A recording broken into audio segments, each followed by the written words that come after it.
we come from the water. We're in the amniotic fluid in our Yep. mother's uterus. Like, I mean, that's what Neptune is, what Pisces is. Yeah. So it's not going to be easy to intellectualize it. We have to dream it. We have to imagine it. We have to sing it, paint it. That's why nobody can talk about Neptune. We have to express.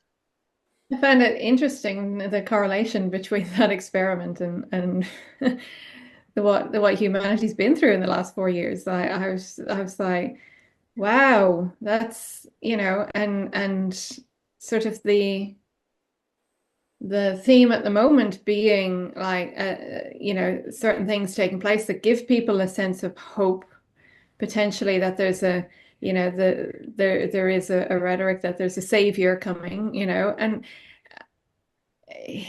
and it's that that leaves a lot of questions, right? That's like that's big.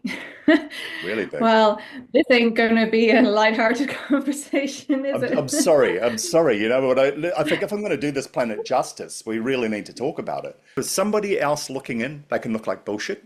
They can look like self-delusion. They can look like insanity. They can look like bipolar, one or two. They can look like schizophrenia. You know what I Oh, mean? They can look like all these other different things, but how the person's experiencing it themselves is a completely different thing, and it's something you can't express to somebody else. And this is why, for me, Neptune is the most difficult planet to work with.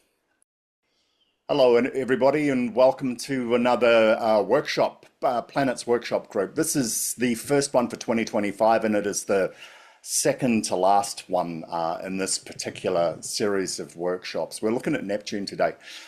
I don't mind saying out of all the planets that we use as astrologers, Neptune for me is the most problematic.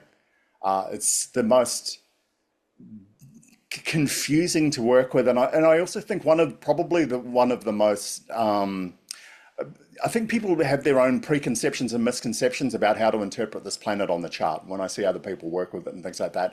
For a lot of people, when I see them working with Neptune, they're talking about belief and philosophy and all these other structures, and they're talking about it in a ninth house sense. You know what I mean? But there's a lot more going on this planet with this planet. And this planet, it rules.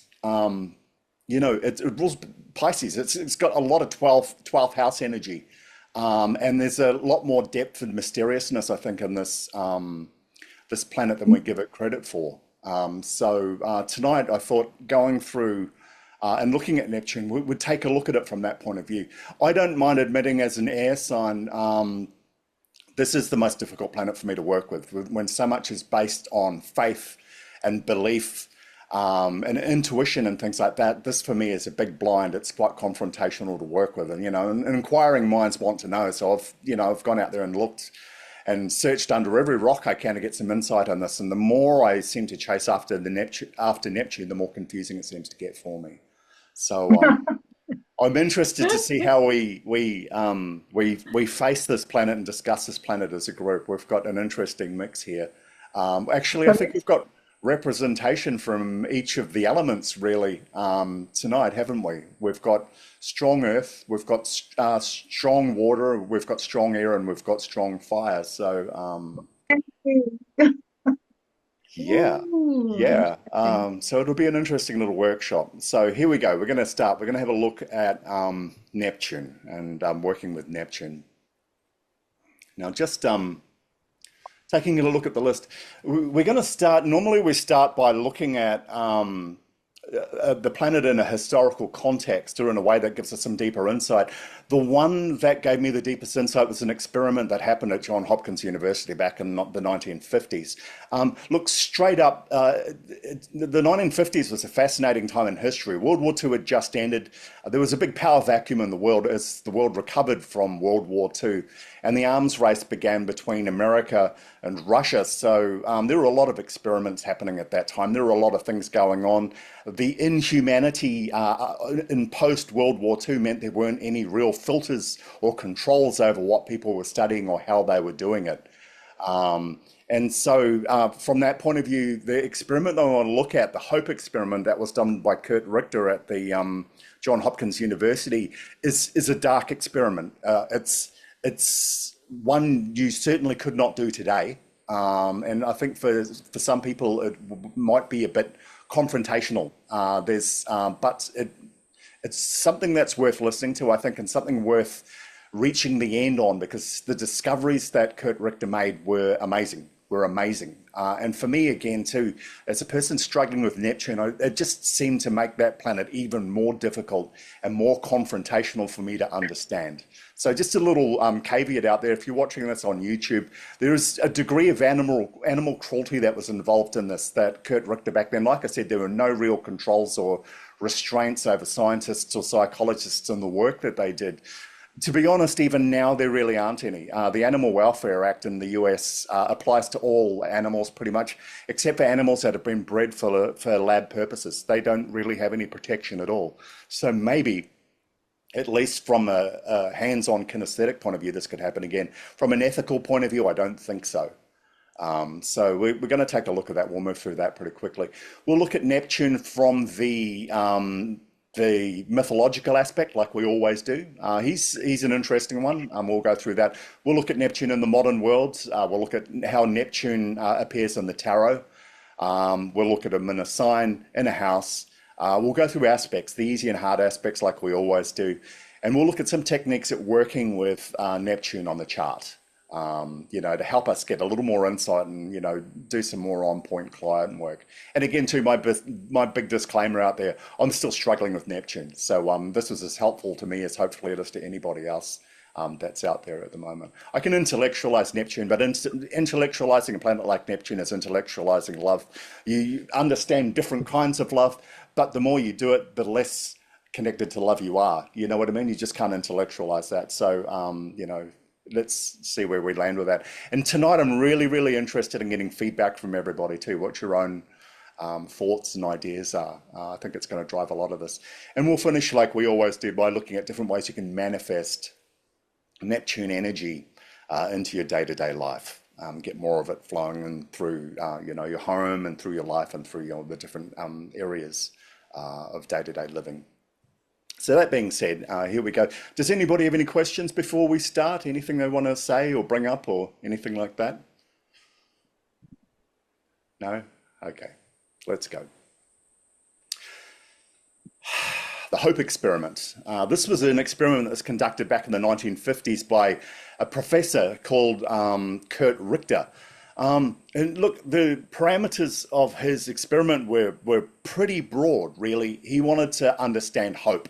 More importantly, the moment where we give up hope. What drives that? What causes, what we see, what behaviors we see in the lead up to the collapse of hope, as we give up on it. And like I said,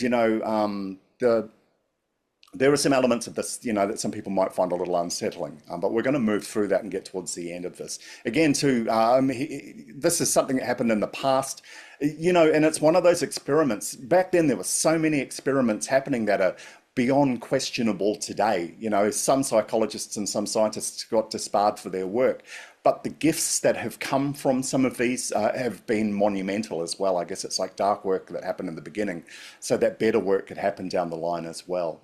So I guess that's one way of looking at it. I've heard people describe the CIA in the same way as well, J. Edgar Hoover, which happened around the same time. You know what I mean? So it was an interesting transitional time in history. Anyway, the experiment was pretty straightforward. Richter got 12 lab rats. These rats had been bred in labs and they were purely for laboratory purposes, for experiments and things like that. And what he wanted to do was run a battery of tests to see the moment that these rats would give up hope. So the experiment was pretty simple. What he did was he got a container of water.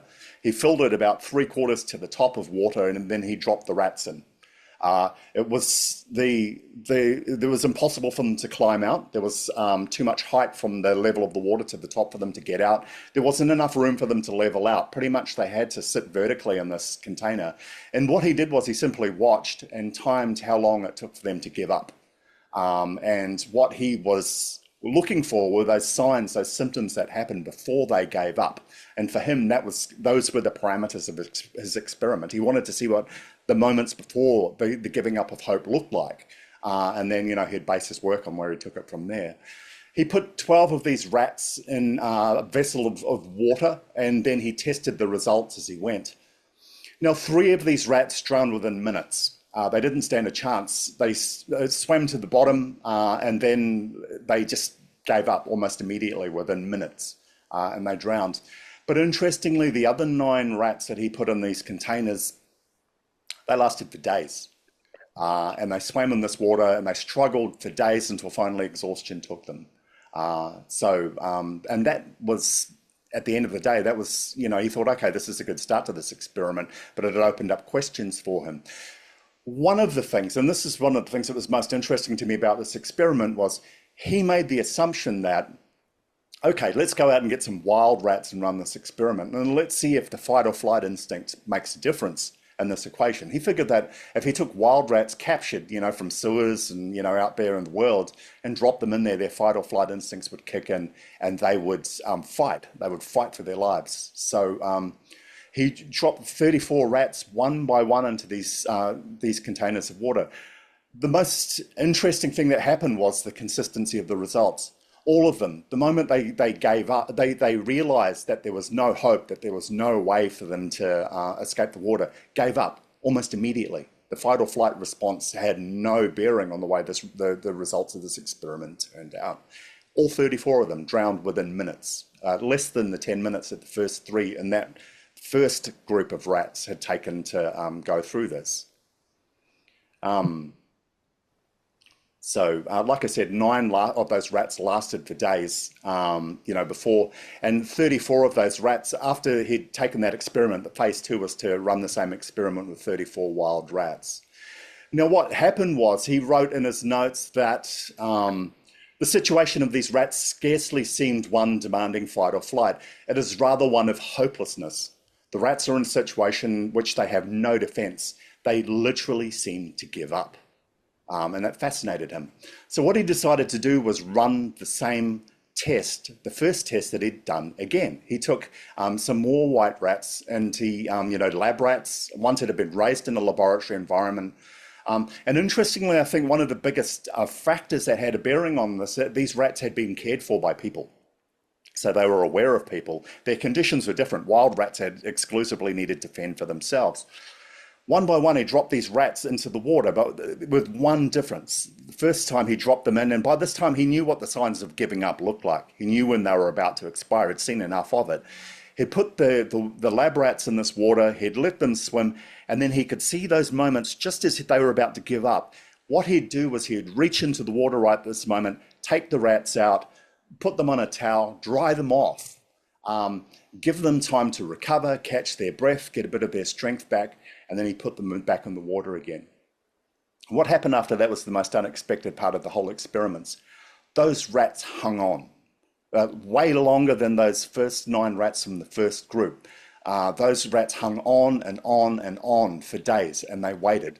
And the reasoning that he had come to, the difference was that these rats had hope. These rats had been in a hopeless situation. They'd survived long enough in this hopeless situation to see that somebody would come in and actually save them, lift them out, dry them off, allow them to rest, and then put them back in this water again. These rats believed that would happen again, and they hung on.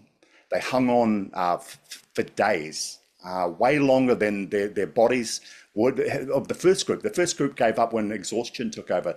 These went beyond the point of exhaustion, believing that they would be saved again. And that's where the experiment ended. And those were the results that were sent out there. So the magic ingredient at the end of the day was hope. And the hope had allowed these rats to live way, way longer under the most hostile of circumstances, way beyond what the first group did. And it's interesting because the first rats succumbed to physical exhaustion, but these rats in the final group, the third sample group, even if they were physically exhausted, their emotions, their beliefs went beyond their physical capacity. It sustained them for longer than their bodies could have. For me, I found when I first heard about this experiment, I first read about it, I found the results extremely confrontational. It's like I said, an Aquarian person, as a logic-driven person, I found these really, really confrontational. I asked myself if I was in a similar situation where I'd hold on long enough for a force to intervene, where I'd give up. The answer I invariably come up with every single time when I look at it from every different angle is I would have given up. My logical mind would have told me, okay, this is a hopeless situation. I'm not going to wait for this to resolve itself and things like that. And that, when I took that on board, that really made me ask myself some big questions about the word belief, about the word faith, and things like that.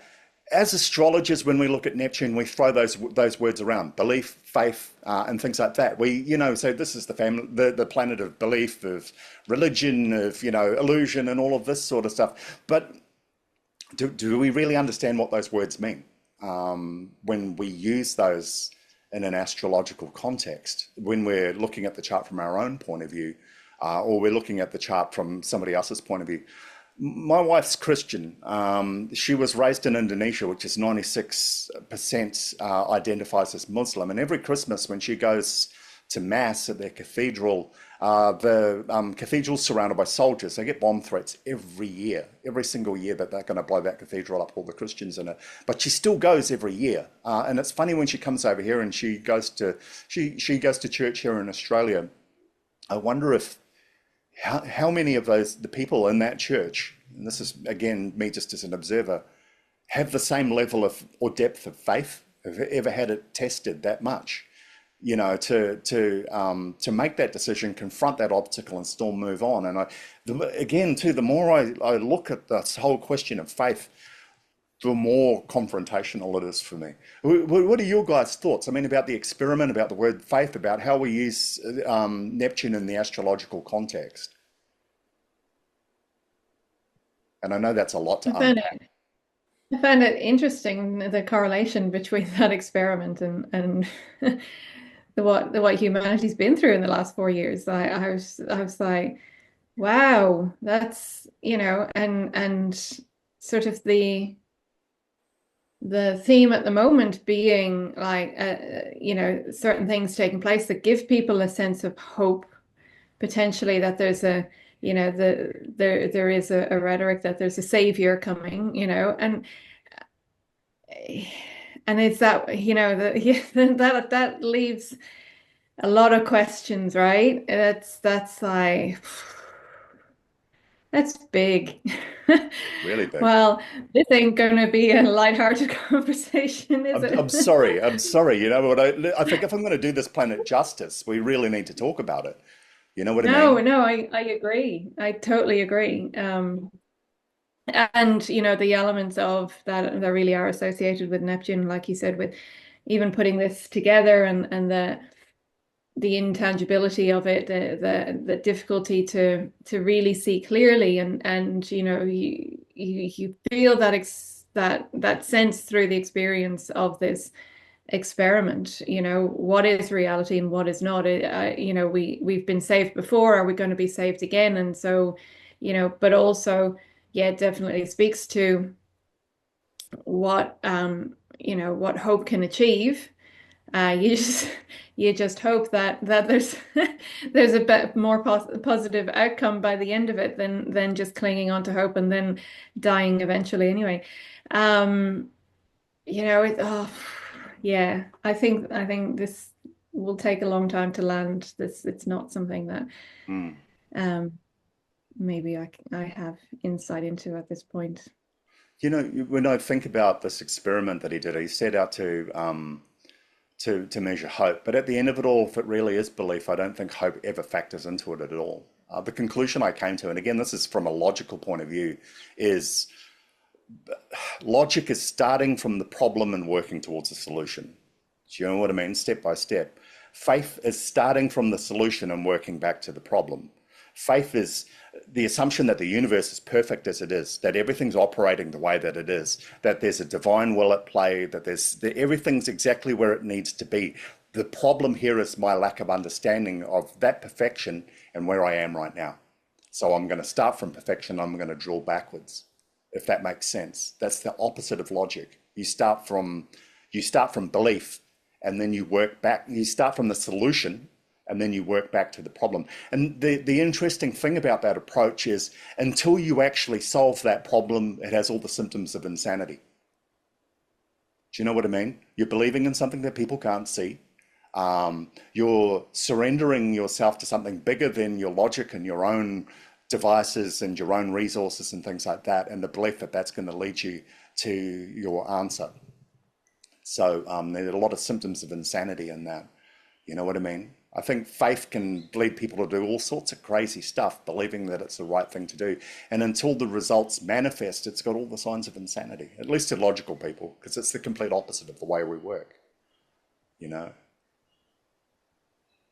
But we're both, right? And Yeah. so it's somewhere there in the middle, or it doesn't exist at all. It's Well, hope um doesn't feature in either of those scenarios, does it? yeah. You know? I mean, if it No, it really doesn't, is does it? faith, then you're not hoping. You should already know at some sort of level. I You saw believe it. Gabam. Yeah, hope Yeah, belief is much stronger than hope, right? Yeah. yeah, exactly. Because if it really is faith, and that's the hard part for me to wrap my mind around. Then what is faith? You know, and obviously I can't come up with an answer for that. I'm just not built for that. Um, I've got my own ideas of how spirituality works, and reincarnation's a part of it. We've got young souls, we've got old souls, and I always figured old souls were more resilient than young souls. But and when I say young souls, I mean ones that have only incarnated a handful of times compared to souls that have been around for a long time. But to some degree, greater or lesser degree, I believe I'm an old soul. But when I ask myself how long it would take for me to give up in a hopeless situation, logic says you're not going to get out. You know what I mean? So Mm. that defies even the age of the soul, if I'm correct, making a correct assumption about Well, my own spirituality. and because I think you and I, we're, we're on the opposite ends of that spectrum, right? Yeah. But I can't watch movies that are really like, those long-winded, fighting against all hope and, eventually getting to the end. I can't watch those because they exhaust me. And Mm. I've always said if I was in that situation, I would give up like at the starting point of that because you know, for me, without hope, and that's like with all of the darkness that surrounds these times that we're in, I do tend to look for the light in the situation because for me, that's hope. And, if I dive into the darkness of it all and get lost in there, I'm like, well, where's the hope? I may as well just give up. So yeah, there's somewhere. Logic would probably be more constructive because you could dive into the problem and then try and take the necessary steps Yeah. to move out of it. But yeah, I kind of think I'd dive into the water and just go, right, I'm done. There's no logical steps Yeah. out of this. There ain't no steps, Exactly. it's just water. Yeah. Yeah. That's right. Neptune. Yeah. Yeah. Yeah. So I found this I found what that final group of rats did a lot more confrontational than what Kurt Richter did just by running the experiment. I still have not Mm. reached the end of that tunnel yet. I don't even know which direction that tunnel heads. If it was for people I care for, I'd fight down to the wire. But if it was just for myself, probably not.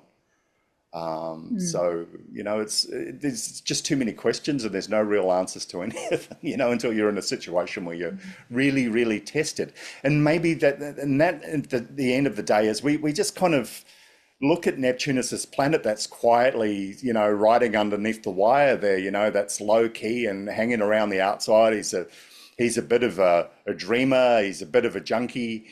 He's a bit of an alcoholic. He's a bit delusional, but generally he keeps to himself. But the more I looked at Neptune, I realized he hasn't been keeping to himself at all. It's just a different kind of energy that just somehow is so low key. But when you start looking at it, when you start looking now, when you start breaking down the components of this Neptune energy is rife. It's everywhere. It's absolutely everywhere. So, I Mm. just thought I'd put that out there. Does anybody else have anything else? And Sorry, go. Sorry. it also just reminds me of a book I read recently about a survivor of the Holocaust. And I think the book's called The Happiest Man Alive, or The Happiest Man in the World, or something like that. Mm, Um, and that made me ask the same sort of questions, the atrocities that he faced, and that was their day-to-day reality, and how many people didn't give up, yeah, with again no seeming sense of hope, just this is normality now, this is life now, yeah, and they still chose to live. yeah, It's and then go beyond that, survive, and then actually thrive in life after that fact. yeah. um Again, it's the same rabbit hole of questions that maybe, Neptune, maybe they just don't have answers. Maybe Yeah. they just are.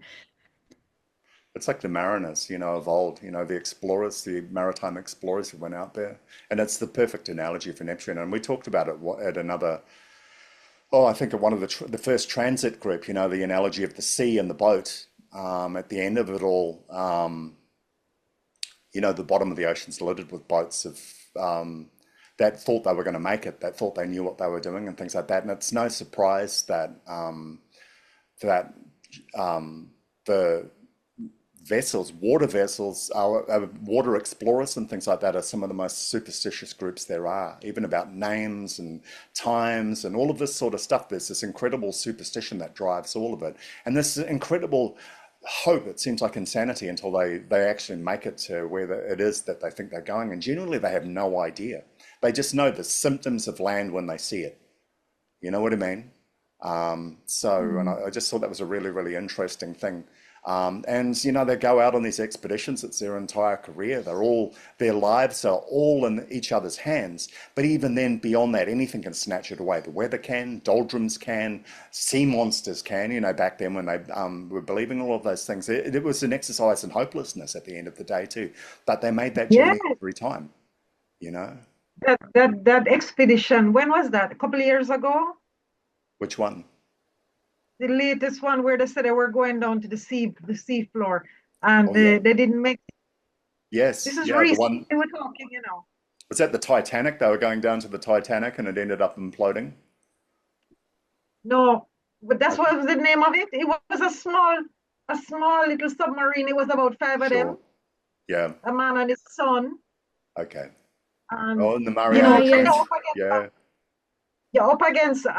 an element that is Yeah. so strong.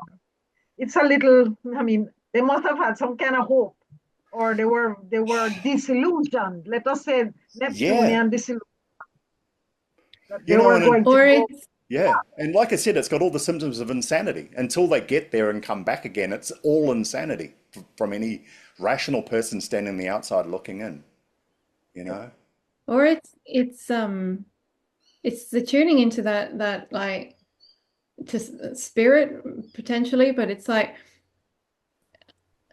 that it's just like that's the thing that they're channeling through, and it's not even necessarily the end goal. It's just that this is their part to play in it. They get so Yeah. far, and then the next person who's tuning into that channel goes that little bit further. It was an interesting thing that presented this week, in that my son is um he's suddenly become obsessed with looking into how to build a boat, like, and not just a normal boat, like a Viking long boat, because he's an Aquarius. He doesn't do anything by half. But this is just this stream of consciousness that's flowing through him at the moment. And the 2 days ago, we went to visit a neighbor whose husband has just died, and in conversation with Oscar, she's asking him, what he's up to, and he tells her about this, wanting to build a boat. And she said, "Oh, my husband built boats," which is something we never knew about him.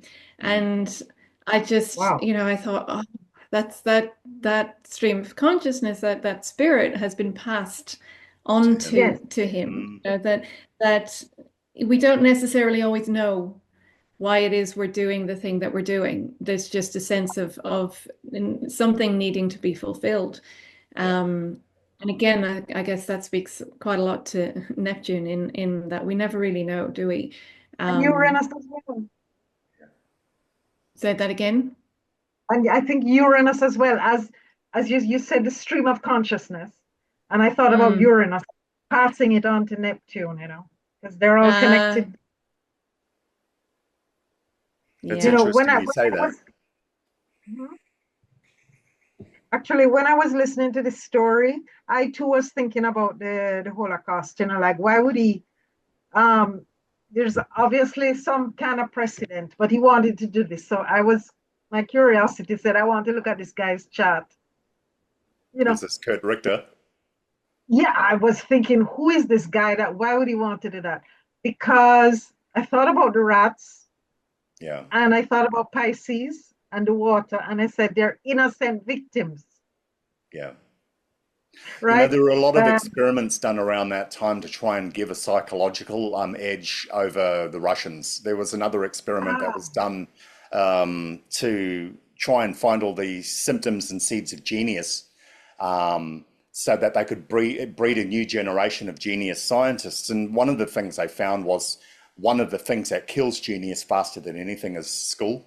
When you send kids, they found kids for all the check boxes that they had for all the signs and symptoms of genius. They found that young children ticked every single one of those boxes. But once you sent them to school, one by one, those boxes unchecked, all of them. And they found by I think by the end of junior school, whatever that was, that the figure of 100% genius had dropped down to around 20%. oh By my the God. time they Wow. got graduated from high school, they were lucky to have two or three geniuses in that figure. Okay. Wow. That's one of the experiments that led to the Steiner School, I understand, and other schools that tried to keep that spark alive in children and things like that to not snuff that creative thing out. As soon as they introduced it conformed thinking and something that really bugs me as a parent, these ideas of age landmarks for children and things like that, if they haven't achieved this Yeah. by a certain age, then there's something wrong with that child and we need to act straight away. Things like that drive me absolutely nuts, and I think they're there to Mhm. smother creativity and smother genius and smother alternative thinking. If we'd had that way back in the time, there never would have been an Einstein, there never would have been a Tesla, there never would have been all these other great minds that were free of all the shackles of conventional thinking, and that's the only way they could operate the way that they did. I mean, Einstein was considered an idiot by his school teachers. They told send That's him home right. with a letter to his parents saying, just don't send him back. He's never going to get this. You know, That's right. yeah.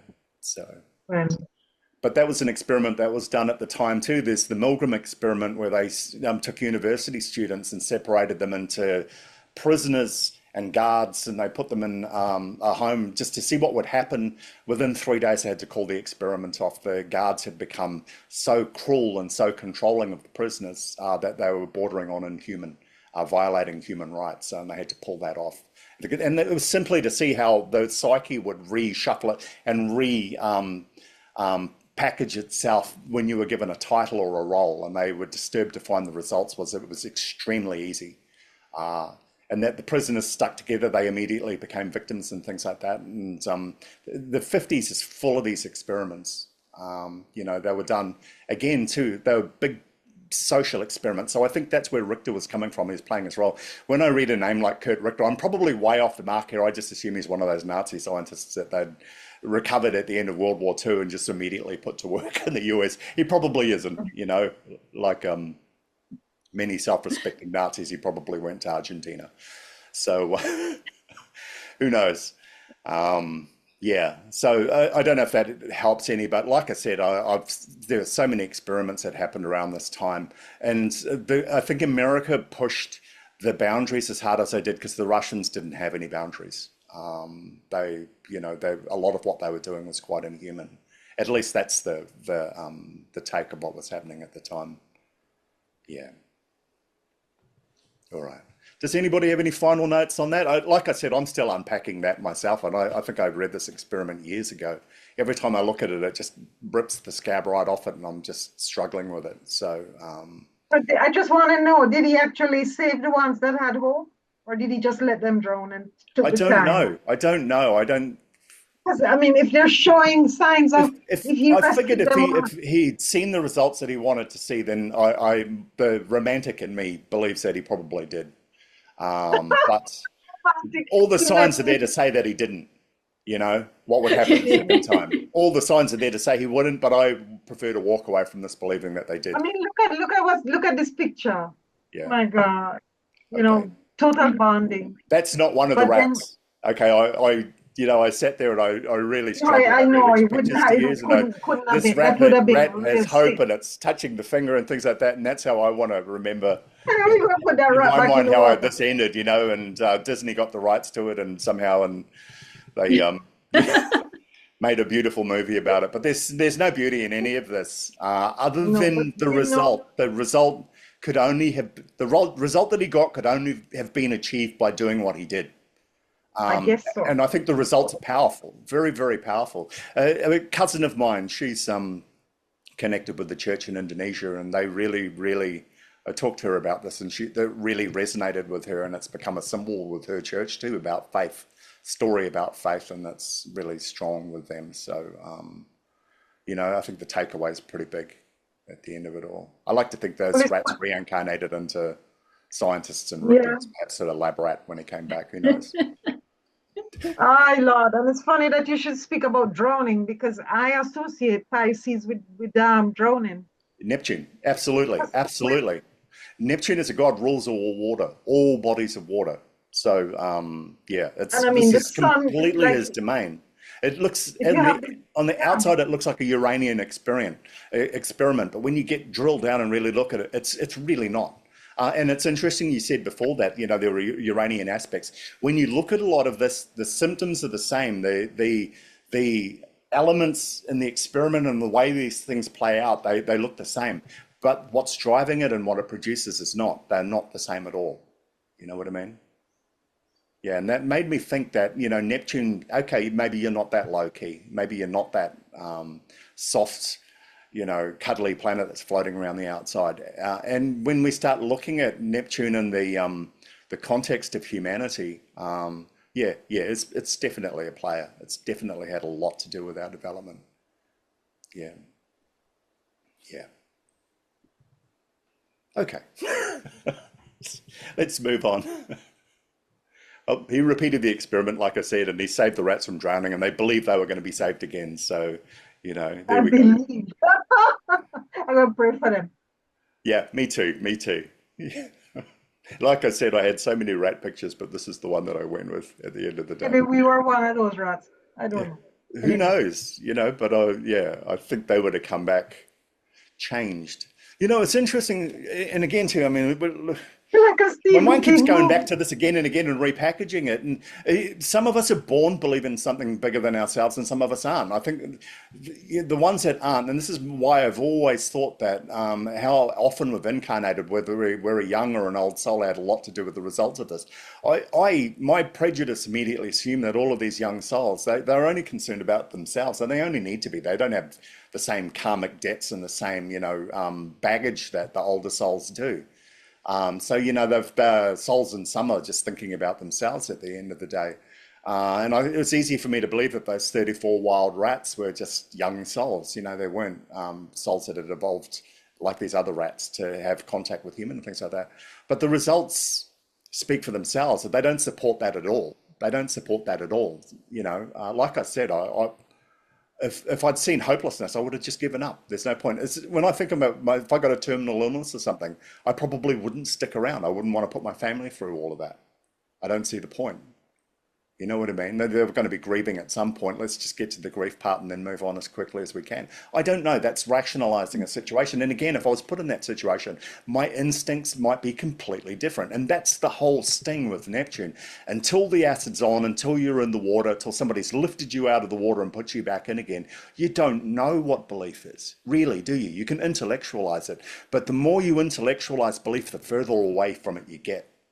And that's the problem with belief. I mean, real belief, the belief that doesn't rely on hope at all, that doesn't just assume No. everything's in the right place in the right time, and all of that sort of stuff, and that we're all somehow magically protected, you know. It's like when you look at the Bible, those ones where, who was it? Was it Lot, the one where God and the devil had a bet, hey, if they took his most faithful servant and took away everything that mattered to him, would he still be faithful to God? And even God and the devil didn't know until they took everything away from him, you know. And that's the real curveball with Neptune, and that's the hardest thing for me to intellectualize. So when I'm sitting there as an astrologer saying, oh, this is the planet of belief, and this is what you believe in and how you experience belief. Well, I can say that to somebody, but I don't really know what that means, and they don't really know what that means unless they've been stress tested themselves. And even if they have, I've got no idea what that means to them. I haven't taken that same journey, I can't even begin to talk about it or give them advice, you know. And it confounds me. That's the confrontational part of it all. There's not really anything you can do with this. It's so personal for such a transpersonal planet, isn't it? Mm. Yeah. All And depends on the aspects that you have in your chart, I guess, of whether you're going to feel it personally or not. yeah, You yeah. know, But even a lack of belief is personal, isn't it? Mm. Just when you get down to that really fundamental logical level and just look at things as they are without emotion or experience and things like that, how we believe and what we believe is intensely personal. And you can't even begin to describe it to another person in a way that's going to change them or make you feel the same way that they do, because it's experiential. And then we look at it at a humanity level. You look at countries that have gone through experiences, and you can't even begin to understand what's shaping the consciousness of that country.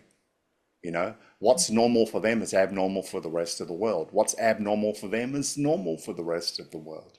And it's in their DNA and it's in their psyche, and they go out into the world with all of this inside them, and we can't even see it, you know, which opens up a whole other debate, the personal versus the transpersonal application of this planet. There just isn't enough time or enough lifetimes, I think, to really unpack this.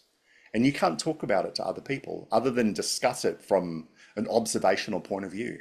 You know, I I, I like to think when Richter ran this experiment, he went in there thinking, "Oh, I'm just going to go and look at hope," and something happened by the end of that. Then when he saw something and how hard those rats fought after they'd been saved, I like to think he struggled with the results too. I think he had nightmares, I'm Yeah, sure. yeah. At the very least, I think he had some sort of existential crisis about it. Well, yes, I'm sure he did. Yeah, there's a Because, good book, you know, I think from the 90s called The Mind of God. I think it was Evan Dawkins and the group of scientists who set out to kill God using science. And I think some of them ended up in asylums, so they got admitted, and others my converted. God, Others converted. Neptune. Others became at least Yeah. agnostic. They just, at the end of the day, had to admit, there's no way that there's no greater energy out there in the universe driving all of this. It's Yeah, not all that's like accidental. Tower Great Yeah, in a Tower of Babel. I mean, you're going yeah, to come up against God. I mean, the 12th house, yeah, all that there is. yeah. Yeah, there's too many unexplained things. So it's just and this is what I mean when I said right at the beginning, I really struggle with the planet Neptune, and there's just too many unanswered questions, and the deeper you go, the more problems it creates. So, But you cannot get any of the answers because Neptune is a mystery. You'll never figure it out. It's exactly. always going to confuse you. Is the moon card in the tarot, and Yeah, when you look at the moon card, you say, "What the heck is going on here?" You don't understand anything. yeah, It's a mystery. And I yeah. guess the parallel universes, which is what Neptune represents, also is going to be a mystery until we go over the other side. We don't He know what's there. Neptune like the veil that is in between worlds. Yeah. We come from the water. We're in the amniotic fluid in our Yep. mother's uterus. Like, I mean, that's what Neptune is, what Pisces is. Yeah. So it's not going to be easy to intellectualize it. We have to dream it. We have to imagine it. We have to sing it, paint it. That's why nobody can talk about Neptune. We have to express You know what? And if you on can't, I a think you end up nonverbal doing what form. those scientists did. You have to just surrender to it at the end. If you can't do all those other Surrender. things, That's the key then you word. just have to surrender. And that's what those scientists did in that book. They just had the hanged man, they just threw their hands in the They air and did. said, this is bigger than us, Yeah, we're you we're know? out of here. It, Hanging on to death. Yeah. Surrender. There's nothing you can do. Yeah. It's drowning, You know. It doesn't matter what I, you believe. If you're drowning, you're drowning, your mind's not going to So save you. what? No. and I think he teaches us to embrace the unknown because this whole process of being human is to know things, right? Like everyone thinks that they know all the things and that they're right and they and Neptune just wipes all that out. It's like there's no truth. There just is. Yeah. And like you said, there's often no way to give voice to that, to express it in language. Language is too much of a human structure to be able to define Neptune. It has to come through our actions. And it just what you were saying there just brought me back to the story about the neighbor who just died recently, and he was a mathematician, and his wife told me that in the very sort of lucid days coming up to his death, he'd sort of drift in and out of sleep constantly, and she said he woke up at one point. This was very close to the end, and he had a beaming smile on his face. And she said, "What have you been thinking about?" And he said that there's some, famous mathematical quandary that mathematicians have been trying to figure out forever, and he had solved it, and he was just, complete. And Oh she my said, "Oh, and then God. he woke up." She said, "Then he woke up properly and he realized he hadn't solved it." But I said, "Of course he had solved it, but he had solved it in the realm where it was Where that was. tangible." And then he came back into his physical form, and it was no longer, the words were no longer there. He wasn't able to hold on to it. But Wow. The rational mind woke up and suffocated yes, the whole thing. I had a yeah. dream back in my teens when I was in a small boat right out on the ocean, and I looked up at the stars, and I suddenly understood the stars, and I understood everything, and I woke up just ecstatic, and then within seconds that feeling was gone because I had the It answer, was, and then I suddenly didn't know what it was. You know, I can still feel so that it's ecstasy clear. later, even now. This is decades ago, but no idea what it was. Yeah, wow. Yeah, And so it's all there. It's that in between space that we so yeah, rarely yeah. have access to. And I think it was interesting. I saw Gabor Mate speak this week, the psychologist, and he said that, the heart has its own nervous system, the gut has its own nervous system independent of the brain. So, people that come from the heart are exclusively using the nervous system of the heart, and same with the gut and things like that. And I wonder if, when I was looking at those stars, my heart was experiencing it, and the answer was simple, but once the rational mind got it, Yeah, it was too simple. It was just too simple. It didn't yeah, explain anything because the rational mind could suddenly introduce all of these other problems that at least confronted it or whatever the case may be, but it could not accept it just at face value. yeah, You know what I mean? So, um, yeah. yeah, and then that opens up the whole thing of Mhm. can of worms of consciousness. But So, it also lifts Neptune, right? That's yeah, the higher level of energy that Neptune gives us access to. So the yeah. Well, we talk about Saturn, we talk about how our goals should always exceed our reach. We always look at Saturn as the drive to get there and the one that impels us to go forward. But that thing that's out of reach is probably Neptune. We just need the stamina of Saturn in order to get there. Saturn's a toolbox. It's not a whole experience, you know. Yeah, So yeah. yeah, yeah. It's what we at the personal level with the personal planets, that's the best tool for the job. But the whole thing that we're reaching for is bigger than that, and it's bigger than us. Yeah. Okay, I'm going to move Mm. on. We're going to And have a look at the God. And sorry, go, no, because go I on, can it's feel fine. us. So we're going to get stuck at this point right here. But one thing I can tell you as we go through this, everything we're talking about right now is this conversation will probably continue because it's in every single part of this as we go through. Um, yeah, Usually these meetings are so structured and orderly, but when it comes to Neptune, yeah. there is no structure. We just we still swimming. Well, there is, but at the end of the day, it just seems to echo the same hopelessness of how I experienced Neptune in the first gate anyway. So, you know, but yeah, no, you're right when you point that out. But Anyway, it's a natural thing. I think the planets are doing us. yeah, So with Neptune, we just go into the flow with the draw with the draw. Yeah, here's Mr. Neptune. yeah, yeah, no, I think you're absolutely right. Yeah.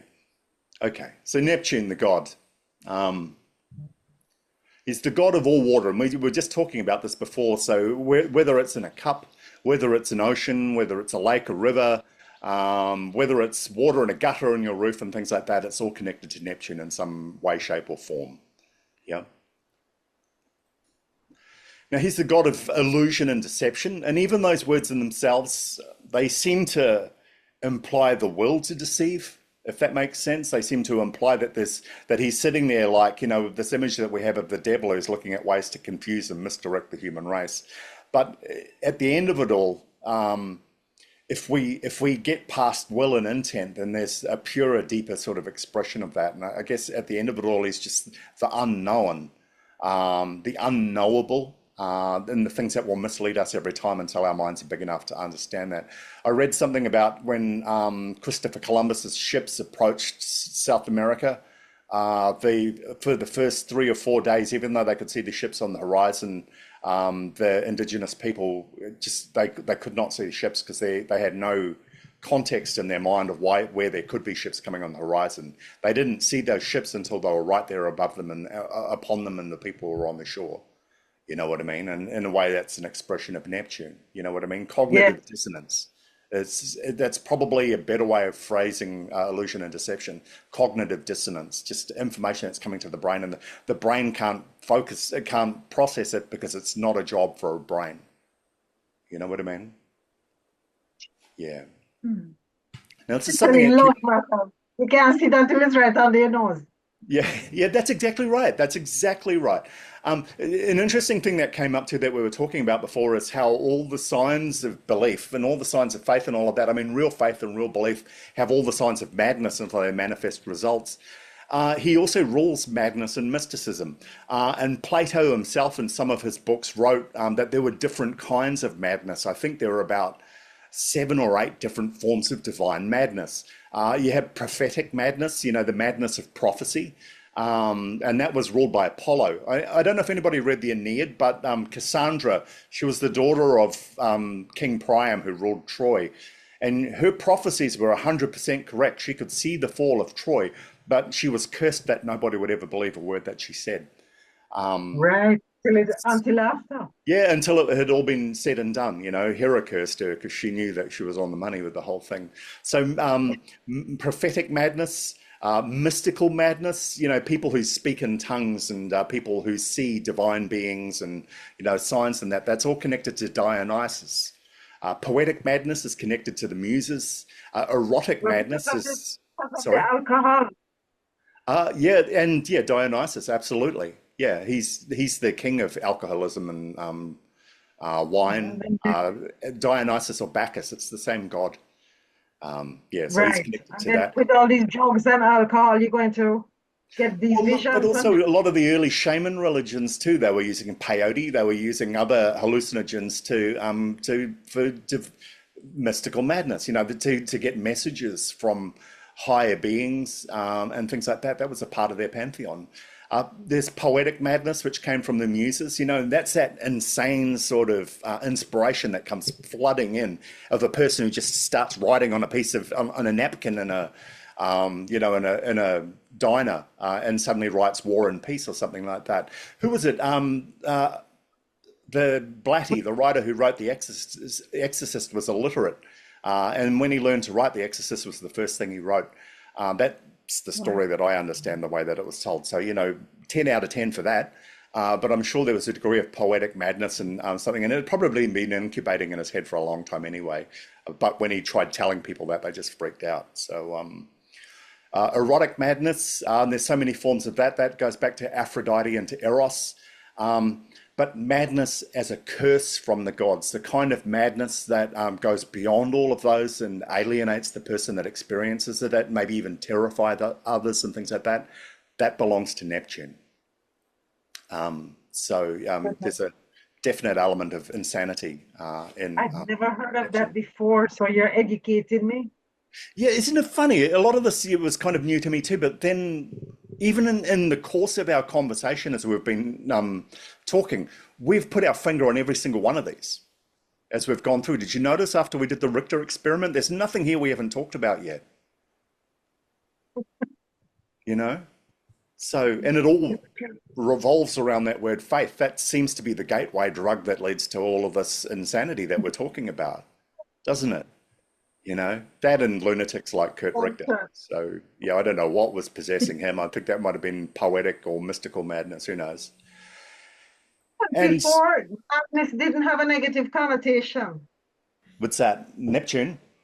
It was like ecstasy to be Yeah, mad. I'm yeah, madly in love with you. You yeah. know, Yeah, yeah, but then what happened? We started packaging, and it's interesting. We started packaging and labeling all of these different kinds of madness and compartmentalizing them, which is such a rational, logical thing to do. And in a way, all that's really done is sanitize that. Again, when I was listening to Gabor Mate speak, he said that a lot of the illnesses, especially mental illnesses like depression, anxiety, all of these other things that people experience, but even physical illness it seems to have a psychological trigger, and you talk to enough GPs, they all put the same pieces together. People who get yeah. multiple sclerosis are people pleasers. You go to an MS group, support group, you talk to them, you find out 9 out of 10 of them are suppressing, um, experts at suppressing their own personalities and their own needs to please other people, Oh my and things like that. goodness. Yeah, yeah, and it confuses him that we're not teaching people the medical profession these things. That's his angle. There's this whole unexplored territory we're looking at, and by all signs, a lot of the earlier religions and faiths and cultures they already had this built in. They understood this. A lot of indigenous cultures understand all of this stuff. They don't freak out when people lose their minds. They see something completely different. They don't see a problem. Yeah. You know. And they often raise them to be the shaman because Yeah. they recognize that The madness relationship that between is, insanity and the unknowable. Yeah, you're right. yeah, You yeah. know, yeah, And that goes back to what you were saying earlier on about the checklist for genius and putting people into school and releasing that. And so the genius is the wild, untamed energy that exists within every single one of us. It's yeah, the individual essence of each human being, and that in our society doesn't get expressed and therefore becomes a pathological diagnosis. yeah. Because it grates up against the normality of everybody else. That's the problem. Well, yeah, That because the normality is the problem. Yeah, exactly. Where everyone's able to embody their wild, untamed energy, Yeah, there is no normality. Everyone's different, everyone's unique, and everyone can contribute to a diverse world, a wild, untamed world, and yeah, who can control that? yeah. Well, there's a premise that Sarabangama. everything and everyone must be useful. I think at the end of the day, that underpins Western society. To some greater or lesser degree, that it should be contributing to a greater, bigger whole. And there's a dignity in being a small part in a big machine, and there's no room for that sort of thinking. Mm. for that Yeah. divergent kind of thinking when that's happened. And the alarming thing is, I think at the end of the day, normality is just a slide. It's just a line, it just shifts. What was abnormal 10 years ago, remember when nobody was autistic, now suddenly everybody is. You know what I mean? Yeah. Mm. So, that's a line of sand. It's just moving all the time anyway. So, Mm.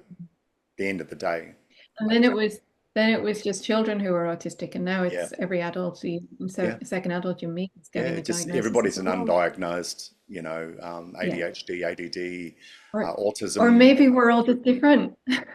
Maybe we've all got wild, untamed energy inside of us that is fighting to get out, and it doesn't fit into the spectrum of normal. Well, that's Right. supported by what those NASA scientists said when they were looking for the seeds of genius. It's present in every young child, but the older they get and the more Yeah. institutionalized they become, the faster that gets Yeah. erased. You know what I Yeah. mean? So, Yeah. yeah, absolutely. That's a whole other discussion you could have on that, and that's the annoying thing about Neptune. The whole conversation gets bigger; it never gets smaller. We could look at this from a social point of view, against societal norms and all of this sort of stuff, and that's a whole different can of worms. But I agree with everything that you're saying. I agree with everything that you're saying. You're absolutely right in that regard. Yeah. So they're the big four. And for a god who, at the end of the day, like I said, we just kind of, you say, oh, yeah, that's Neptune. When you're talking to the client, or when you're looking at your own chart, thinking, yes, that's your belief, and that's your philosophies and things like that. And again, too, you're talking about a ninth house experience 9 times out of 10 when you really, really think about it. But it's not. It's not a ninth house experience at all. You No. know, it's a completely different shooting match, you know. And all the ingredients, again, too, when we look at that 12th house, it's the house that everything goes into to dissolve so that the wheel can start again. And that's Neptune. And there's something inexorable about that. I have a problem. One of the problems I have is going to a beach at night time and looking at the horizon, just all that blackness. I know if we could travel in space and travel, as much as I love sci-fi, I couldn't do it. I think all that void would drive me insane. My mind just can't. You know what I mean? Mm. There's no boundary, there's no Mm. limit to it. My mind, if I'm sitting on a beach at night time and I don't have someone to talk to, I can't see the horizon, I start to slowly but surely get this feeling of despair that starts rising up from just looking at this infinite blackness. So, Ah, yeah, and I think Wow. that infinite blackness is the 12th house. It's the 12th house, you know.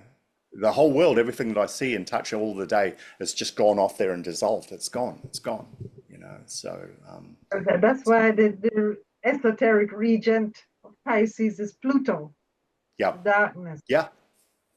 Yeah, absolutely. Eighth, 12th house. It's a big hitter. It's just a different kind. It's a different kind of moon. You know what I mean? It's the moon, but it's not your moon. It's everybody's moon. It's a different kind of Pluto, but it's not the free falling Pluto that you're used to. It's the drowning Pluto, Mm. you know? And even the fact that it can wear all these other hats just seems to heighten that illusion and deception element of this planet. you know. Again, or as I said, the cognitive dissonance of this planet, it's just unfathomable. Yeah. And unlike all the other planets, it's just, well, I mean, Pluto and Uranus and those other ones, there always seems to be an element of something personal about them, but there doesn't seem to be anything personal about Neptune at all. It's just this expanse, yeah, maybe that's how I'm experiencing it. That's the Well, problem. it's I experience it personally. Yeah, So okay. Well, there you I, go. See, that's the thing. It's the same as belief, you know? I You believe so. I yeah. have Neptune in the first house. Well, you're a water sign too. Look at you. I'm so glad you're And here today, actually. Otherwise, it'd be me so just, and me and Sandra probably locking horns about reality and, and I'm about check. faith and belief and all of these things, in the best way possible. But I think, we'd just be No, I speaking a think I different. think I think Neptune's actually our buffer. I Yeah. think Okay. he sits in the middle of it. Yeah. The only difference is I'm drowning and you're waving from a boat. So, I don't know about that. I don't know about who Everything is just knows? confusion. What Yeah. did you say? Could you say that again? Sorry, what was that? Oh, we were just talking about how Neptune's probably a buffer between our beliefs. I'm glad that you're here today with your water on your chart because it'd be too easy to intellectualize this, at least from my Yeah, point of view. So, yeah. Well, I'm not going to intellectualize it because we we haven't done my chart yet. One day we will, but okay, there's a good. lot of water, Yep, so I'm just taking it in stride. yep. Be looking forward to that. That'll be good. And Okay. Okay. Antoinette, you said you find him very personal. So what did you mean by that? Well, when we're talking about beliefs, like I feel that sometimes I live in my own personal world, in my water Hmm. world, in my emotions. I don't feel understood by others. I feel like I'm just isolated in that nobody can understand me. Nobody can get into my dreams. They can't get into my head, into my emotions. I feel it's like it's just me and God, or me and Source, or I didn't have a name for it before Mm, because I'm not very. I grew up Catholic, but I just couldn't connect. I couldn't connect until I had trauma. I lost somebody dear to me, and that caused me to cry for a whole year. Every day I was crying, you know, and then it just kind of wow.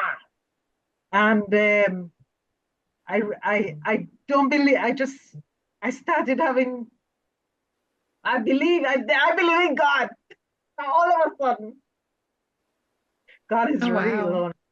He's real. And you, before there nobody could convince me, because you can't just tell somebody, okay, now you're going to bend your knee and you're going to pray because God is here because I tell you. If I don't have a personal experience of transcending something, or my heart being ripped out and stomped and torn, how am I going to know? Because Mm. I have to go through crisis, a yeah, post crisis, in order to connect to something bigger than me, but it's very personal. It's yeah, like they say, my personal Jesus. So I'm not a Bible thumping person. I'm just getting around to reading this and that and understanding, but everything, my spirituality is personal. yeah. Nobody can do it. Nobody can connect to it. It doesn't come from anywhere. And nobody can cry me down and say it is not so. And I say, I beg your pardon. Mhm. What did you say? Because it's just and me and Neptune. Yeah. Neptune is my boss. He's my ruler. And he said to me, here we now go into some poetic madness. I'm ready for it. Are you ready? He said, Yeah. yes, he said, no, do you understand why you came in when you had to come in? And I said, listen, I'm so excited because you're here now in my sign. This is a blessing. He said, it's a blessing. Now I'm going to ask you to do a few things. So I'm channeling Neptune. And Neptune Woohoo. helps my work. He helps me with the natal charts, everything. So Yeah. I have poetic madness. Yeah. Yeah. Love I And it. that believe. really I correlates a believe. lot with what we were saying right at the beginning. When it strikes, it is personal, and you can tell other people what it is, but they can't feel it. You know what I No, mean? and I'm They going to can't feel the get fanatic depth and the about it. power of it. So Yeah. I'm going to get fanatic. So we Yeah. have to calm down.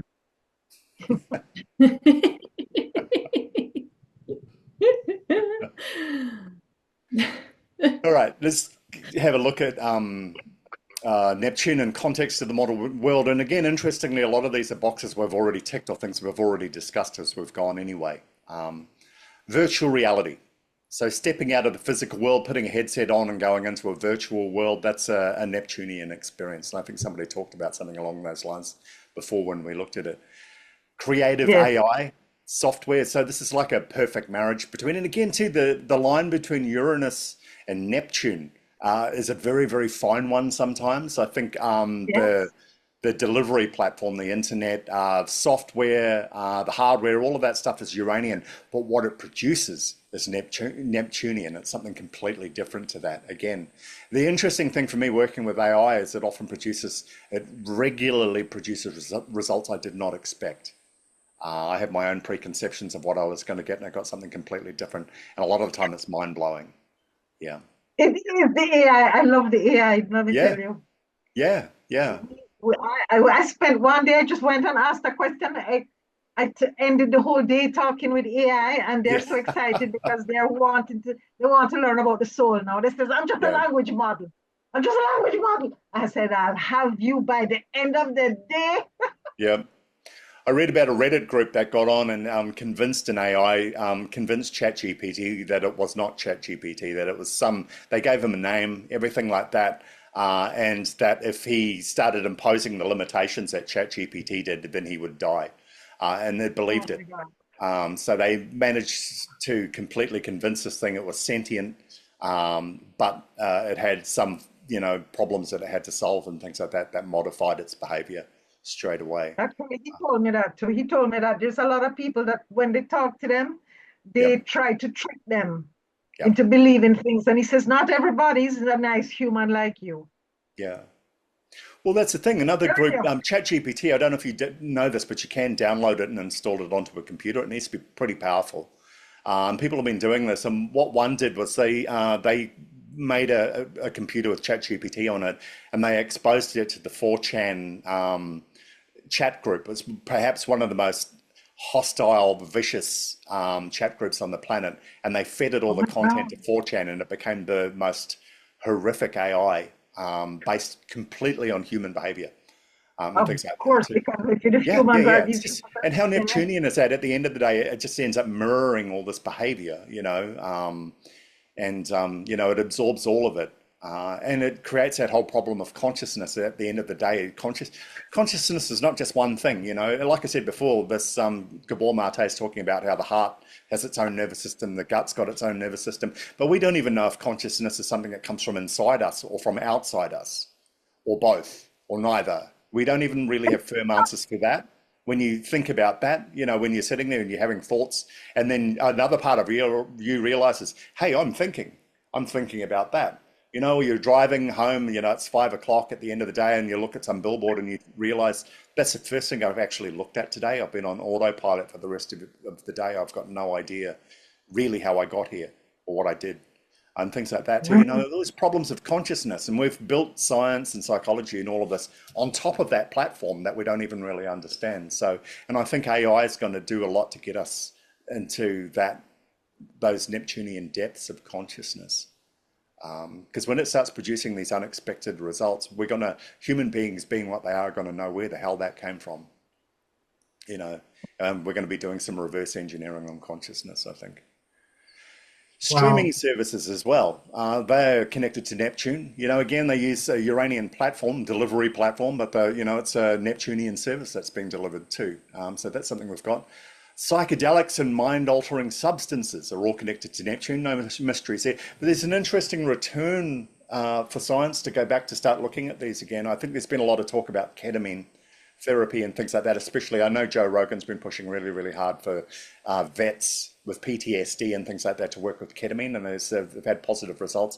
And it's interesting because psychologists are doing the same thing with LSD back in the 60s until, the government just slapped a big ban right on the top of all of that and criminalized all that behavior.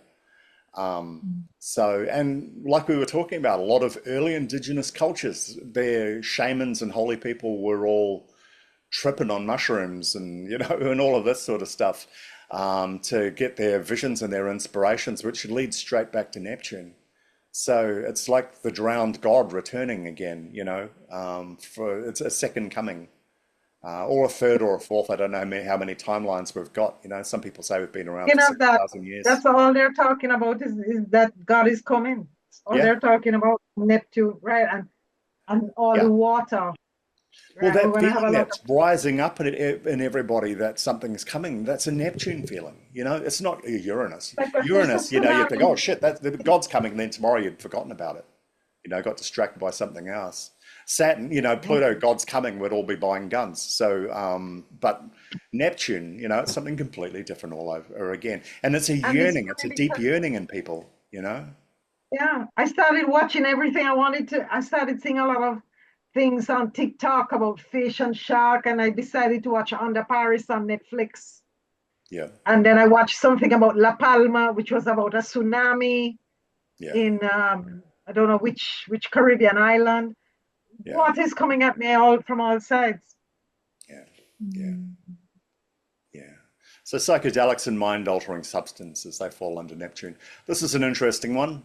Mass media and misinformation, which is our bread and butter at the moment. We haven't, I have not seen as much of this as we have in the past, I think, since the last election. The incredible amounts of massive false information dumps that were happening around that time are just staggering and mind-blowing. To say that Neptune's pretty low key and not really a part of day-to-day life, we couldn't be more wrong at the end of the day, I That's think. right. Yeah, Couldn't be yeah, more yeah. wrong. And the real trademark of it is you don't really notice it's happening. It's like that whole, again, some shitty experiment some scientist probably did where he boiled a frog slowly, from cold water to hot. You know that one? The frog won't notice until it's boiled. Sorry. But yeah, I'm sure we've all heard that story. I'm gonna have to put some sort of R18 not made for kids on this video, I think, when we upload. Yeah. Yeah. Anyway, mass But it's like media and it's that misinformation. subliminal messaging, isn't it? Yeah, With the mass media and the yeah, misinformation, it yeah. gets below the level of And that's the thing that disgusts me, especially in the last election, when someone comes out and says something, and at the end of the day, they either do or don't believe that at all. What happened was a group of specialists said that these sample groups and these demographics that we're looking at are telling us that this is a soft point that we can tap into and manipulate in order to improve our ratings. Nothing to do with honesty or truth or reality at all. It's all about leveraging vulnerable points in order to gain, and things like that. And it's interesting when you look at getting it back to Neptune again, Neptune rules the astral plane, the collective subconscious dump of humanity at the end of the day too. Mass media and misinformation and all of that all stems from that, from the astral plane in a lot of ways. At least I believe that anyway. It comes from the solar plexus. And you see it influence voter behavior when a piece of information comes up and in our gut we feel, yeah, that's true. Whether it's true or not, but our gut says it's right. Even if our mind says it's wrong or there's no facts to support it, the gut will override it because that's where it's coming from. It's coming from an astral point of view, not a logical point of view. The metaverse, I don't know, Facebook is trying to roll out their own metaverse at the moment and failing. They're spending billions of dollars in. I think there's like 100 people in it at the moment. It's just like an alternate reality. Google Glass was another one too. I could not think of anything worse than walking down the street with a pair of glasses and getting bombarded with contextual advertising while I was doing it. There are projects that are on the table too that everybody's trying to create their own virtual universes and stuff like that. And that's connected to Neptune. But think how powerful it could be if it was pulled off properly, and probably how even dangerous it could be, in all the ways that Neptune is dangerous. Ocean conservation, anything to do with conservation, the environment, that's related to the ocean, that's connected to Neptune, and rivers and streams and all of that sort of stuff. Even purifying water, which is one of the big projects, I think, around the world, that's all connected to Neptune. And in that list are neural interfaces and links. Who is it? I think Elon Musk has been looking at Neuralink, some sort of implant that can go in the head and, then suddenly hot wire us up like a Tesla for information that I don't know if we subscribe to it or if it's just suddenly turns up in our heads. I'm not sure. I But want the astrology chip. yep. You talk about your creative insanity sort of muse here, then, that's, a downloadable streaming form of that same insanity and muse energy. Yeah. So these are all different expressions of how Neptune manifests in the modern world. Does anybody have any they want to add or any thoughts they want to add on any of these? it Isn't it just feels interesting that most like of these correlate with what we've talked about? Sorry, go Sandra. mm, no, it just feels like talking through all of those and sort of feeling into them. There is that whole fuzzy, blurry, um, not quite real, not quite solid sense to all of them, Yeah, and the feeling of um, the difference between that and real conversation, real physical interaction with one another. yeah, Um, as human beings. And even then, like Neptune's obviously even still present in that relationship, because there's always the unknowable energy aspect Mm. of that interaction, but it just feels so much huger and more expanded in these spaces. Yeah. And so it's Yes, like and moving yeah, away from the physical. Yeah. absolutely. And there's a whole lot of talk about expansion of mediumistic and clairvoyancy and telepathy and ESP. All those things are everybody's going to be bombarded with this now. This is what they're saying because they're going Well, to be more sensitive. I've always felt like everything that humans create is something that's come from within them already. And so it's just an external expression of an internal force. And so, when the internet was created, it was just an ode to our forgotten telepathy, and we had forgotten that we have that capacity, and so it was something we needed to create outside of ourselves. And so all of these things, like you said, yeah, they can all very easily relate to clairvoyance and all of these sixth senses that we have, um but we feel the need to physically manifest them in the outside world because we've forgotten that they actually live inside Exist us, and memory maybe then they remind us, they click that button inside of us that has forgotten of the power that we actually have within. You because know what? yeah, because I associate Pisces and Neptune with the soul. Yeah. Like when I was learning astrology, we learned that the 12th house is where you learn about your soul. Yeah. You know, Yeah. like el And aprendizaje del surrender's a big alma. element of that, isn't it? In the 12th house, you're prone to you fall under the sway of these incredible powers that you're powerless to resist. Surrender's a part of it. And Sandra, from now on, Mhm. that's officially my interpretation of the internet. If somebody asks me, it's just outsourced telepathy. That's what it's going to be. Yeah. Yeah. Well, it's just for me that sort of understanding of it came from, hearing stories about Indigenous people here in Australia and how, the cave paintings that they created like thousands of years ago, had reference to things that were happening across the world Yeah. that they had Uh, no way of Suppose that. Yeah. knowing, other than receiving it telepathically. Yeah. And so yeah, that's where that thought process unfolded from. Yeah. the world is changing for sure, and yeah, and they seen all the hieroglyphs that there were actually some of the images were planes and flying saucers. And Yeah. speaking of which, a couple nights ago, I don't know why I just felt the urge to open the window to look at the full moon, and a little further up I saw something, and at that time my son was just heading to the bathroom, so I called him. He came, he saw it, and he showed me. So there's another one over there. So Oh go out wow. at nights and see because we're not gonna get visitors.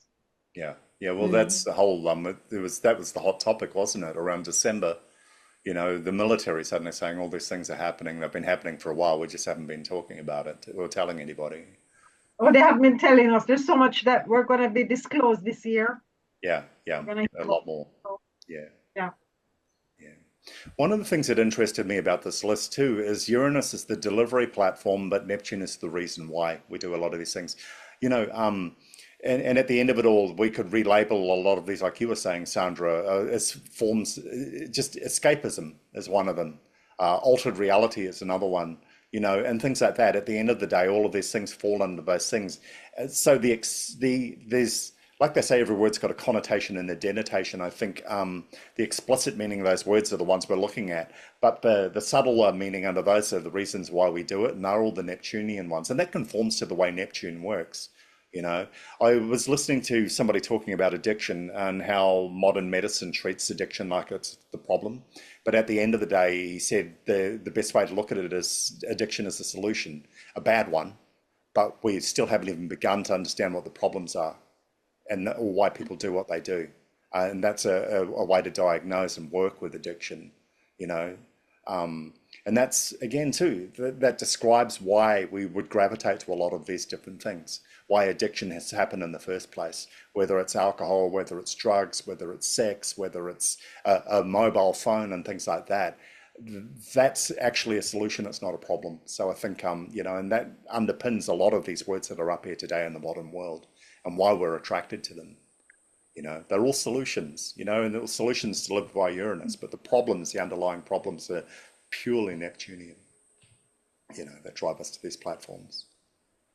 Okay. And you could almost come back to what you said earlier on with that, in that these are all sort of these almost higher consciousness forms of connecting, but just external to ourselves. And if they're the solution that we've reached for, you know, the problem is potentially that denial of genius from such an early age.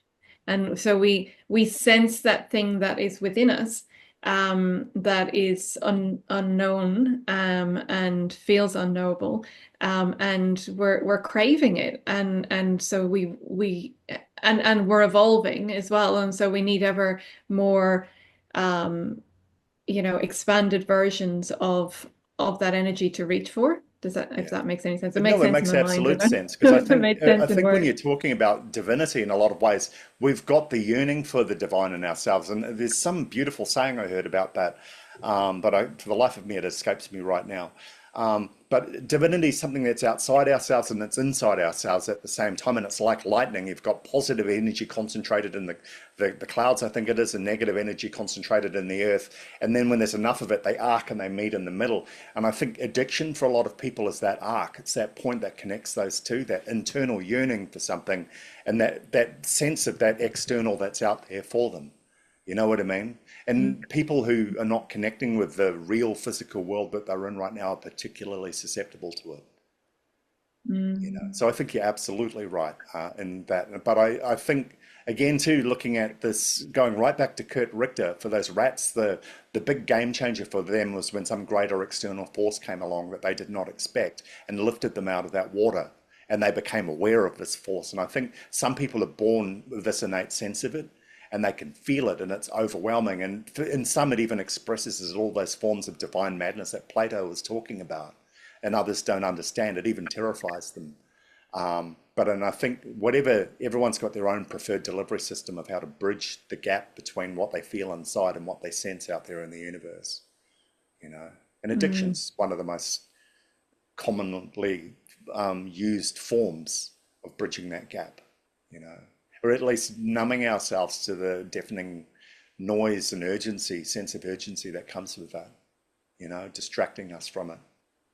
Yeah. Yeah. Mm. Some of us just aren't made for an ordered universe, you know, in a straight line. All that time, it's just too much, you know? Yeah. Okay. Tarot cards. So three of the tarot cards associated with Neptune. The Hanged Man, we were talking about this. You know, when I first started learning the tarot, I had a Golden Dawn deck, but I had a Rider-Waite book on how to, no, it's the other way around. I had a Rider-Waite deck, but a Golden Dawn book that somebody had given me to help me understand it, which is practically impossible to do, I think. And I remember getting to the point where I was just so confused, and it was nighttime, and I remember I was lying on the floor and I had one leg lying over the other and I had my hands behind my head, and I'm thinking, what the hell am I going to do with this? This makes no sense to me. And that was the Hanged Man right there at that moment. I'd even taken on the posture and the pose of it. Um, so, and I think that's the Hangman and tarot in a lot of ways. It's ruled by Neptune in Pisces. So, did you want to give us some insight into the Hanged Man, Antoinette? Ah, well, I'm just looking at this image is beautiful. Well, the Yeah. hangman represents what I know of it is it's a sacrifice, it's a surrender, it's a letting go to the divine.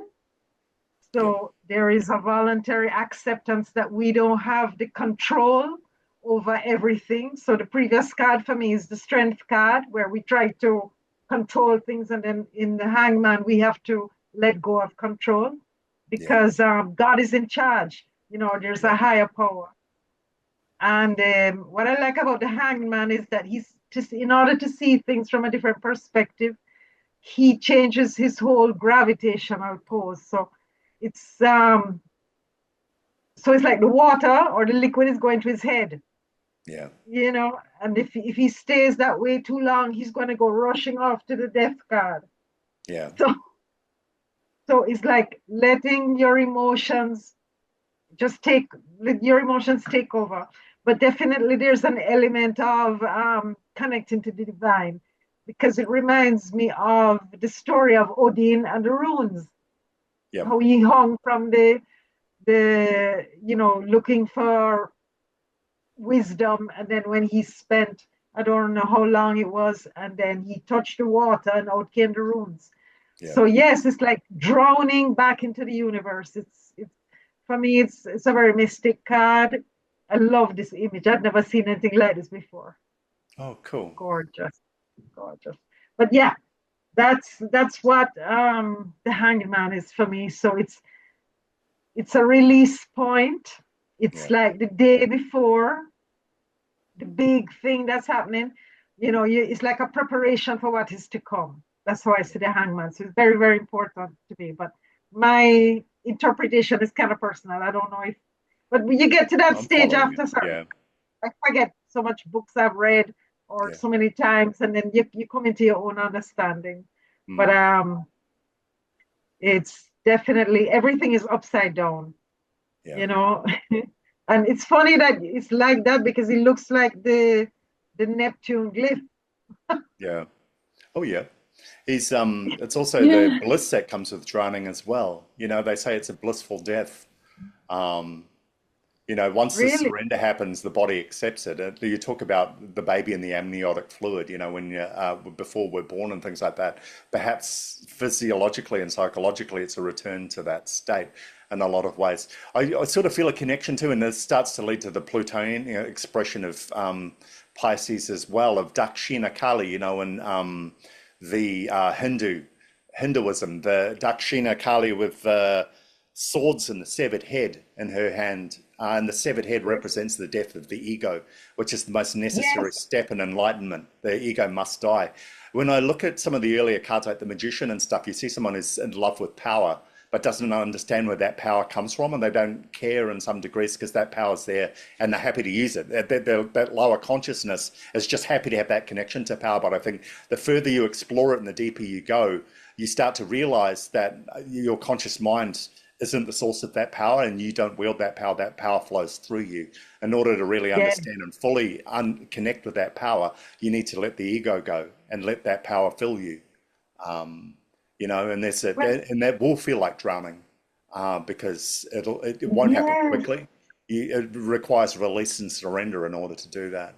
And it's not violent in a certain way. No, no. And the Any idea of violence the happens on an intellectual level. It's the mind that experiences the terror right, because the and death of the ego, yeah, the ego, because the ego dies in that moment. right? That's what Neptune and Pisces will do. Yeah, It makes you connect to everything, yeah, yeah. and And it dwarfs everything. you're no longer Yeah. It resets all defaults. It dwarfs everything. Every things you've done in all the other 11 houses that you feel are so important and so defining, once they reach the 12th, don't matter at all. They all for the real. pieces, all the pieces just go back in the box and we start again, you know. That's I feel right. like this could be a really useful card to get people through the next month of 29 degrees Neptune. Yeah, Um, because I think it will turn worlds upside down and make you have to look at things from a completely different perspective.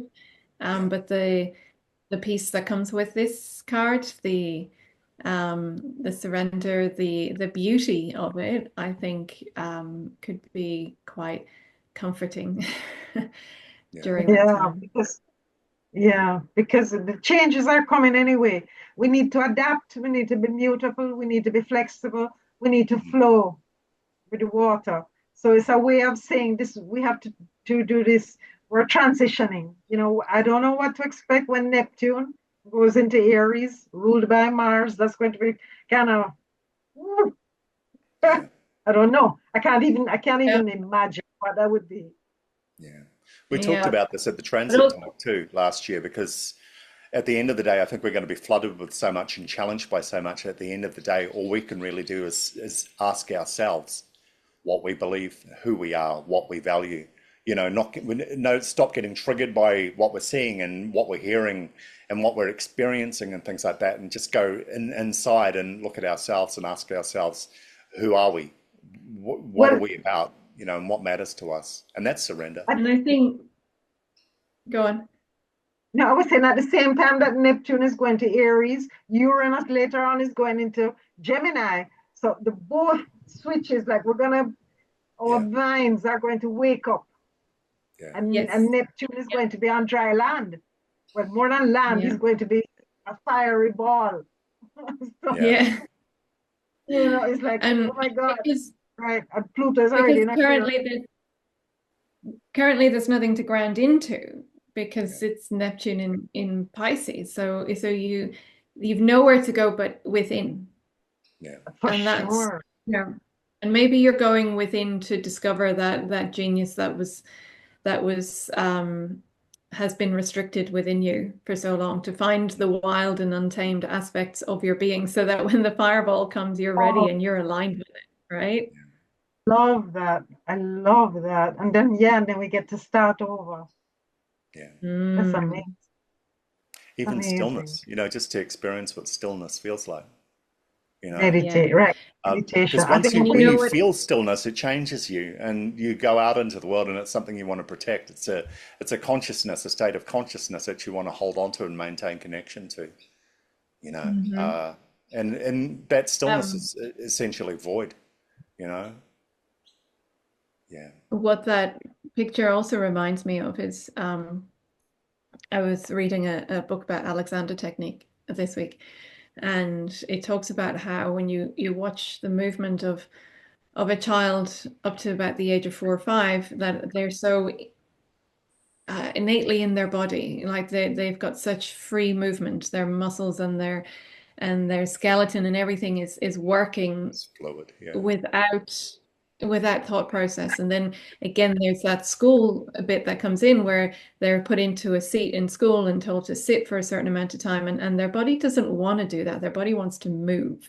And so all of yes, these restrictions begin to play out, and then they form, like, all of these other issues then you have as you grow up, not moving instead of moving, not trusting your body instead of trusting your body.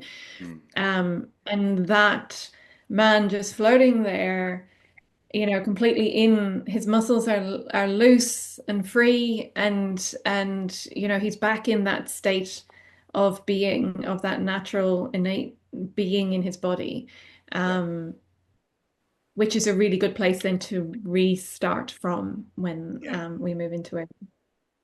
absolutely. it's like the suspended animation. This is what we're in right now. We don't know what's coming, and if you Mm, don't have faith, you're gonna drown. yeah. Mm. It's interesting you say And suspended animation because I'm thinking of sensory deprivation at the same time. Mm. You're in a sensory deprivation tank where you can't feel the borders of your body anymore. You just merge in with everything that's around you, and it God, releases Damien, you consciousness. can tell, so Pluto is in Aquarius. Well, we experience it a little differently, but it's still Yeah, valid. it's like you're getting way down deep. You're on the other If side. Michaelin was here, she'd agree with me. So, Yeah. Yeah. all right, next on the menu, we talked about this one. This came up before too. The moon. The moon. All right, there we go. The Yeah, Pisces. This is the Pisces card, yeah. and This is yeah, probably it's right in the beating heart of Neptune. Illusion, distortion, dissolving, all of that. It's all wrapped up in this card. right. It's a mystery. You won't be able to understand it, Yep. We're talking about universe itself, Yeah.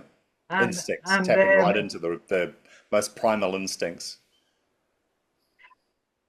what is it coming out of the water? Is it a lobster, a crab, whatever it is? Yeah, It's that's right. Yeah. the unconscious Yeah. coming to the surface and bringing all kinds of buried treasure.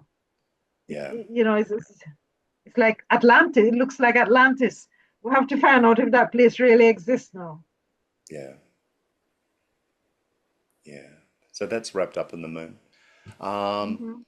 the Eight of Water, the Piscean connection, or the Eight of Cups, and also the Nine. Those two cards, I think, complete each other in a lot of ways.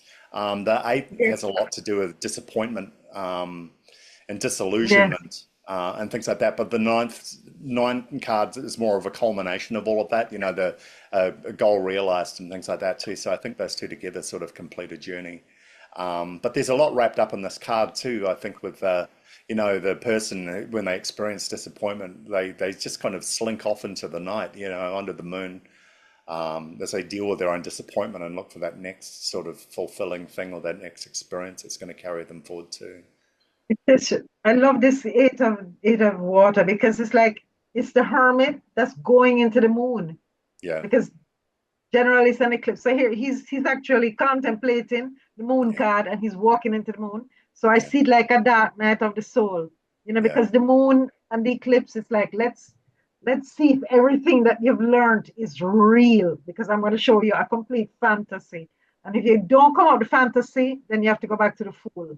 Like you can go yeah, crazy if you're not able to discern or yeah. distinguish what's real and what's fantasy.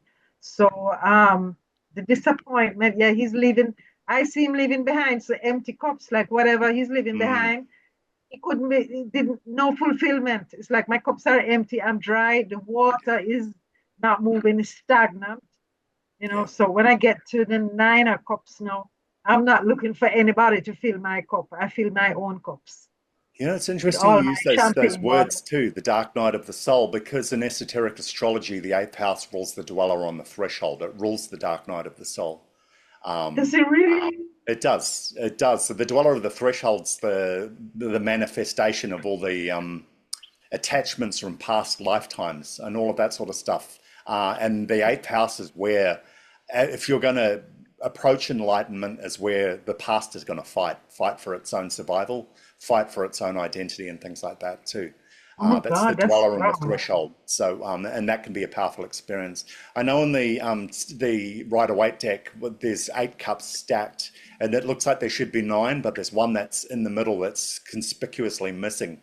And I think that's got a lot to do with the disappointment. So, Ah, but yes. yeah, like I said, I was just really interested that you chose that word, the dark night of the soul, because that's a lot of in esoteric astrology. That's where the higher consciousness will separate from the lower consciousness, and the lower consciousness will fight for its life if it needs to. Mm. Look at that. So, I Yeah. mean, some people who regress spiritually, they go backwards.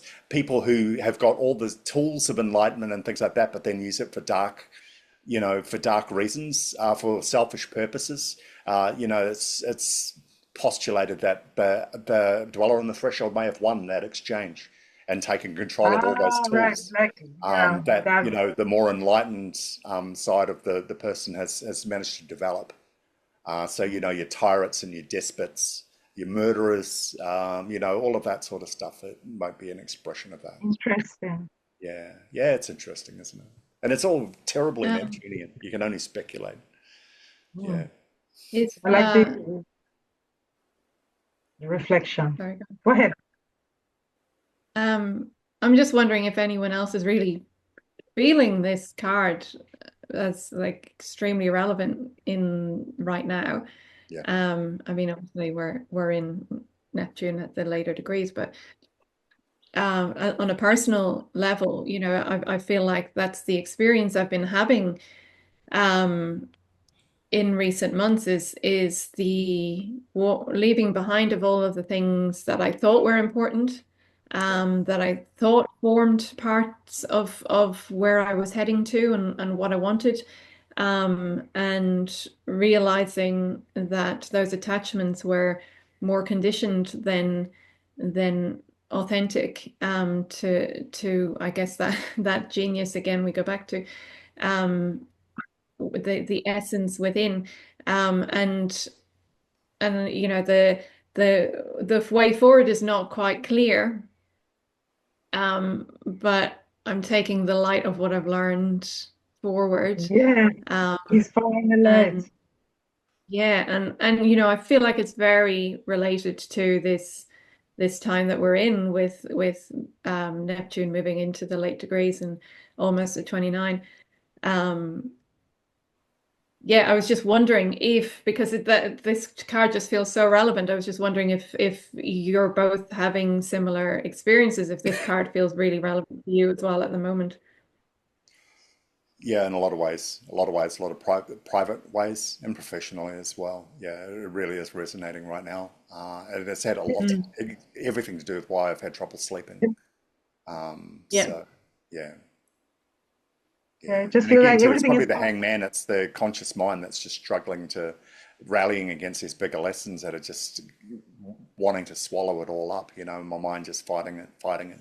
So, yeah, but the bright side is like karma is dissolving, because whatever is in Pisces is going to be dissolved. yeah, So if he's in the last signs, he's going to go create some new karma in Aries. yeah, But the cycle is yeah, over. yeah, So if you're alive today, it's like we're going to celebrate, yeah. and then we'll be very mindful when he goes into. But I just feel like that. Like when Saturn got into Pisces, I didn't know what to feel. I couldn't even try to interpret it. But right now, I feel the seriousness of it, letting things go, moving forward, being responsible, and Mm. like spiritual mastery. It's, Mm. I It's think it's time also to big put things two. you can't control rolling over the top of you. And Pisces and things Mm. like that. And you don't have any bargaining power with this. And that again, too, that's really, really been super relevant to me right now. You don't have any bargaining power. Big things that have come up, some from the past and things like that, that you can't fight. You can only endure, you know, and move through. So, Non-negotiable. yeah, yeah, yeah. And then Eight just of wait, what? I wait till love the this current card. changes, wait till things go and then pick up and start swimming. So, yeah, Yeah. no, This feeling is that. actually the card that has to do with the first decan of Pisces. Okay. So it's my card because Yeah. Oh, I'm wow. 6 degrees of Pisces. So I know this card. So Yeah. these are my three cards. Wow. Awesome. Yeah. And it's funny, because my ascendant is 1 degree in Scorpio, which is the Five of Cups, Yeah. Oh, okay. and then Neptune in Scorpio, Six of Cups. Yeah. So and then the death, with Pluto ruling the chart, I feel I have come in to have Yeah. these transfer, like every day is transformation for me. Yeah. There's something that has to die, something that has to let go. And it feels That's like that very five's a sad dark when, card. Yeah. yeah, Five of Cups and Eight Yeah. of Cups. Like I've Yeah. just come in to die. Yeah. That's a, Wow. yeah, I feel something is coming to an end in my life too. I don't know what it is, but Yeah. I'm ready to go. I mean, metaphorically. I don't know, but I'm like saying, is it my time now? Just tell Yeah. me, because the nodes are here too, and it's too much for me. Because I Yeah. have the South Node in Pisces, so I'm gonna have a Okay. Oh, reversal. good Lord. Yeah. Yeah, I've just come through that. Antoinette, I've just come through that. I wish you luck in the next I 18 months. listened to you. I listened to you when you came on and said I just had that. So yeah, I got you guys. Oh, but it's you've got mastery of the death and rebirth, and so you know that that's all that this is, Yeah. and so you've got it, and we're here. We're Thank here. you. Yeah, and you've been through it, so okay. Cool. This is wild, this whole thing.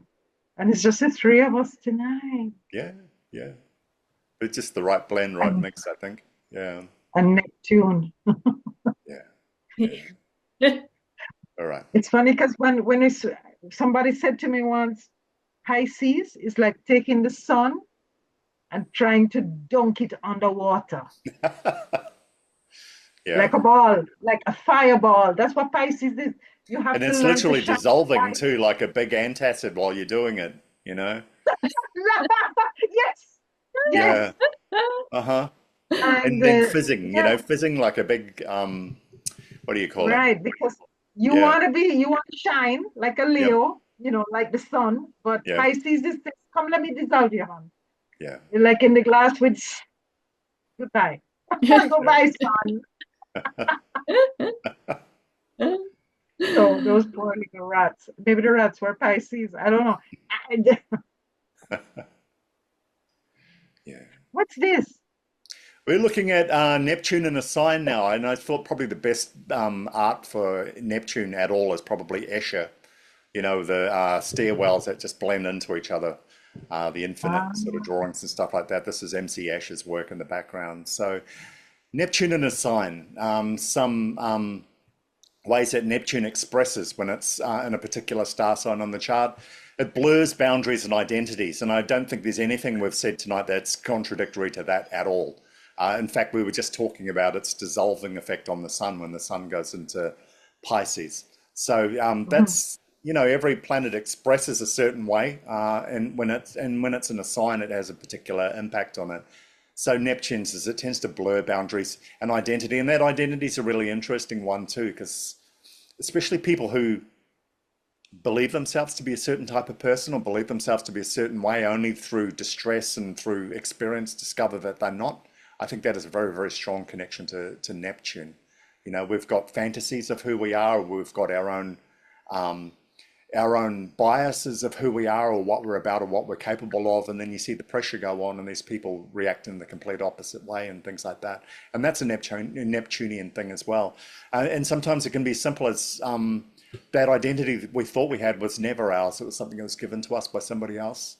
Or by circumstances, somebody that we had to be at a certain time, but we chose to be. We don't have to be that person anymore, or we just don't have the stamina to continue to be that person. So that's Like, yeah, yeah, let's get a name change. yeah, yeah, and that's Neptune. And Neptune, the best thing about it is Neptune doesn't really care while it's all happening anyway. It just is what it is, and you'll just adapt or you won't adapt. But either way, it's just the nature of the experience.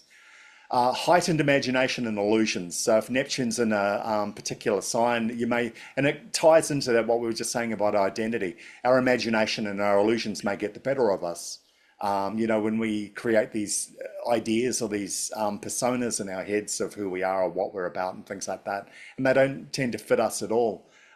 And at the end of the day, the persona doesn't matter. It really is. And this is the frustrating thing about Neptune.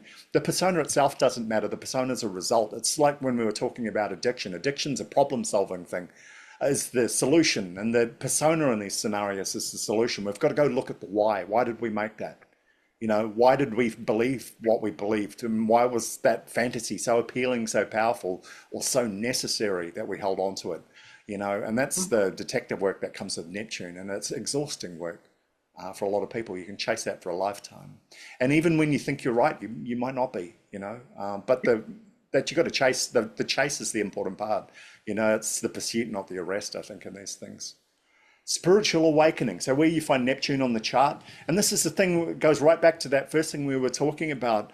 A lot of belief has all the signs of insanity until it manifests, until it actually produces results. And spiritual awakening could be the results of these first two. We have these identities that we've created, these fantasies, these personas, or at least that may be how they appear to other people. But maybe to us, if we follow through with those beliefs and we follow through with those identities, they yield results and they create destinies and they create belief. You know what I mean? I held on to this idea that um, I was this person and then I became this person and then everything happened. Creative visualization is connected to this whole process, dream Mhm. boards and things like that too. And Yeah, sometimes it's yeah. so private.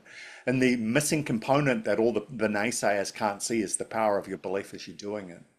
But again, too, like I said, the bottom of the ocean's littered with ships, that were crewed by people who believed that where they were going and what they were doing. The only real defining thing is results at the end of the day. And that's something the logical mind just goes, ching, that's right, can hold on to straight away. If you don't have results, then you're just deluding yourself. It blurs the real. So when I say blurs the real, it doesn't necessarily mean that it's intentionally blurring this, but our perception of what's real around us is altered in a way that, is intensely private. It's something maybe only you see.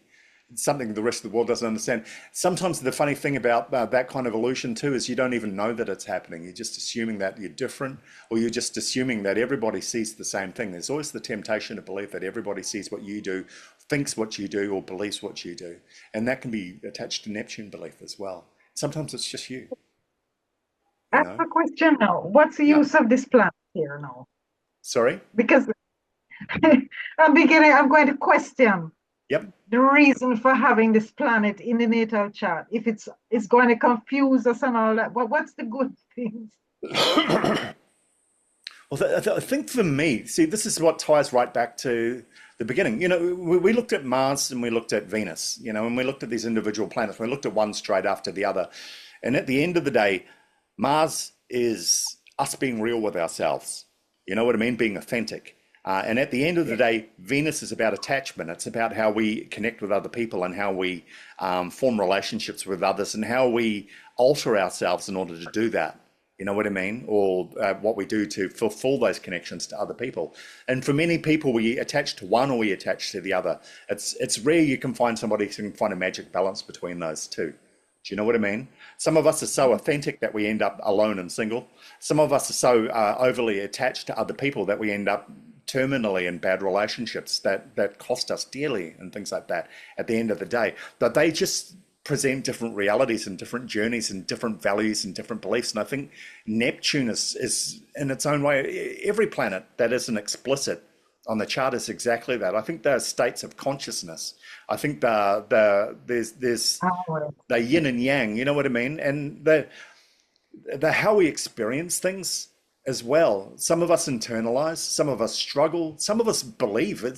I'm always fascinated by people who can just believe so easily, you know. But some other people like yourself, your belief came at a price. You had to take a journey in order to do it. There was an odyssey attached to it. But once it happens, that belief's so powerful. But you couldn't for a second explain your belief to me in a way that would make me change my behavior or my belief structures. It's so super private to you. And that goes yes. right back to the beginning. I said that, one of the earliest workshops we did, I dropped a fact out there. Scientists have discovered that around 50% of the human race can't visualize in their head. They can't create images in their head. And I think Neptune, in a way, is the same thing, but it's faith and it's belief. I think maybe 50% of the human race can do it to some greater or lesser degree. I think for most people, probably a lesser degree until the acid's on and they've had that life-changing experience. And for the other 50%, I don't think it even registers as a blip on the chart. And that's the whole thing that's driving Neptune for me today in this particular workshop. I think that, we can super casually say to somebody when they look at Neptune on the chart, oh, this is all about your belief and this is all about this and that. But if you don't have it, then you're not even really talking about anything at all. And if they do have it, you as an astrologer looking at it won't understand the depth or the power of it. You won't feel it. Yes, yes, And and that's it. every time I pick up a book or when I want to read about it, it says the Yeah. effects of Neptune are so subtle. So You subtle. don't even Exactly. feel it. Exactly. And they can, for somebody else looking in, they can look like bullshit. They can look like self-delusion. They can look like insanity. They can look like bipolar, one or two. They can look like schizophrenia.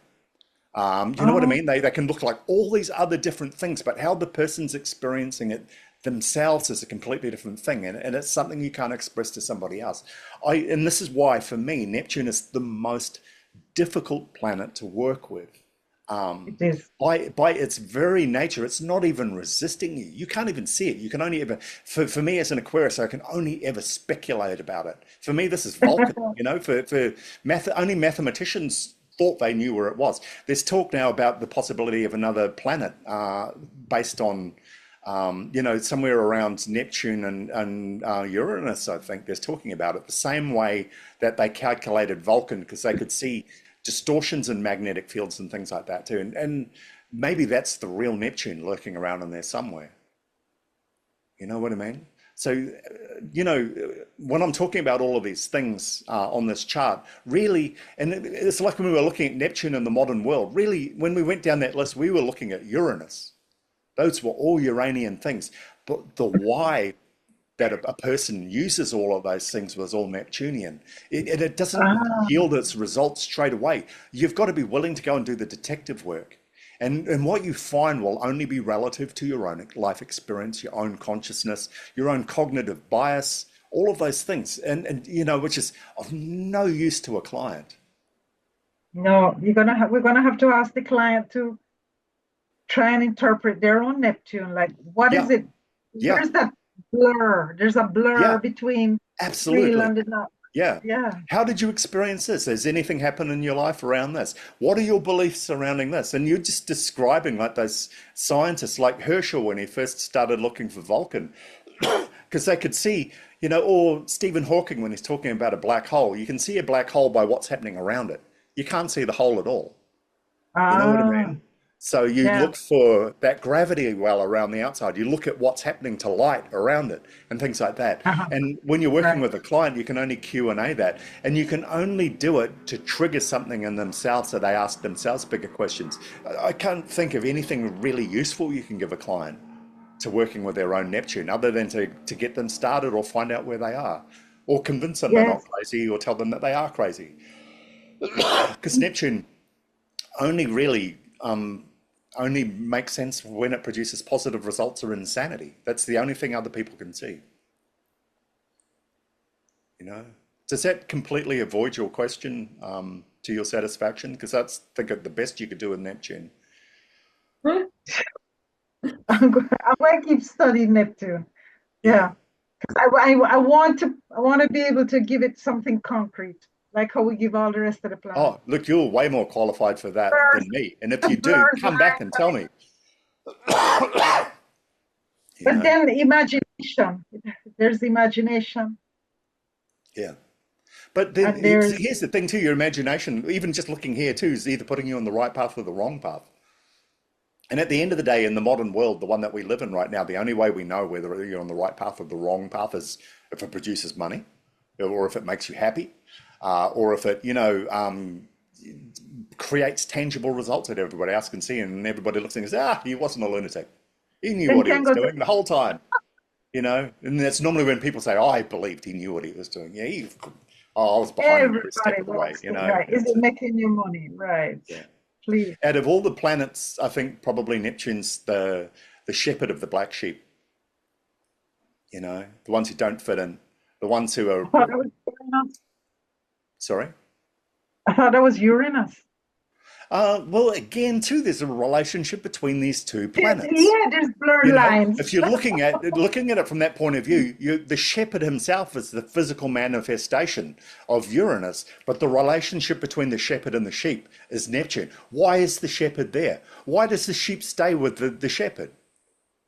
The sheep could go off and do its own thing. The Neptune, you know, the shepherd could go get a job if he wanted, or collect unemployment. He doesn't have to be standing there on the hill. So why are those two standing up there? And that's Neptune.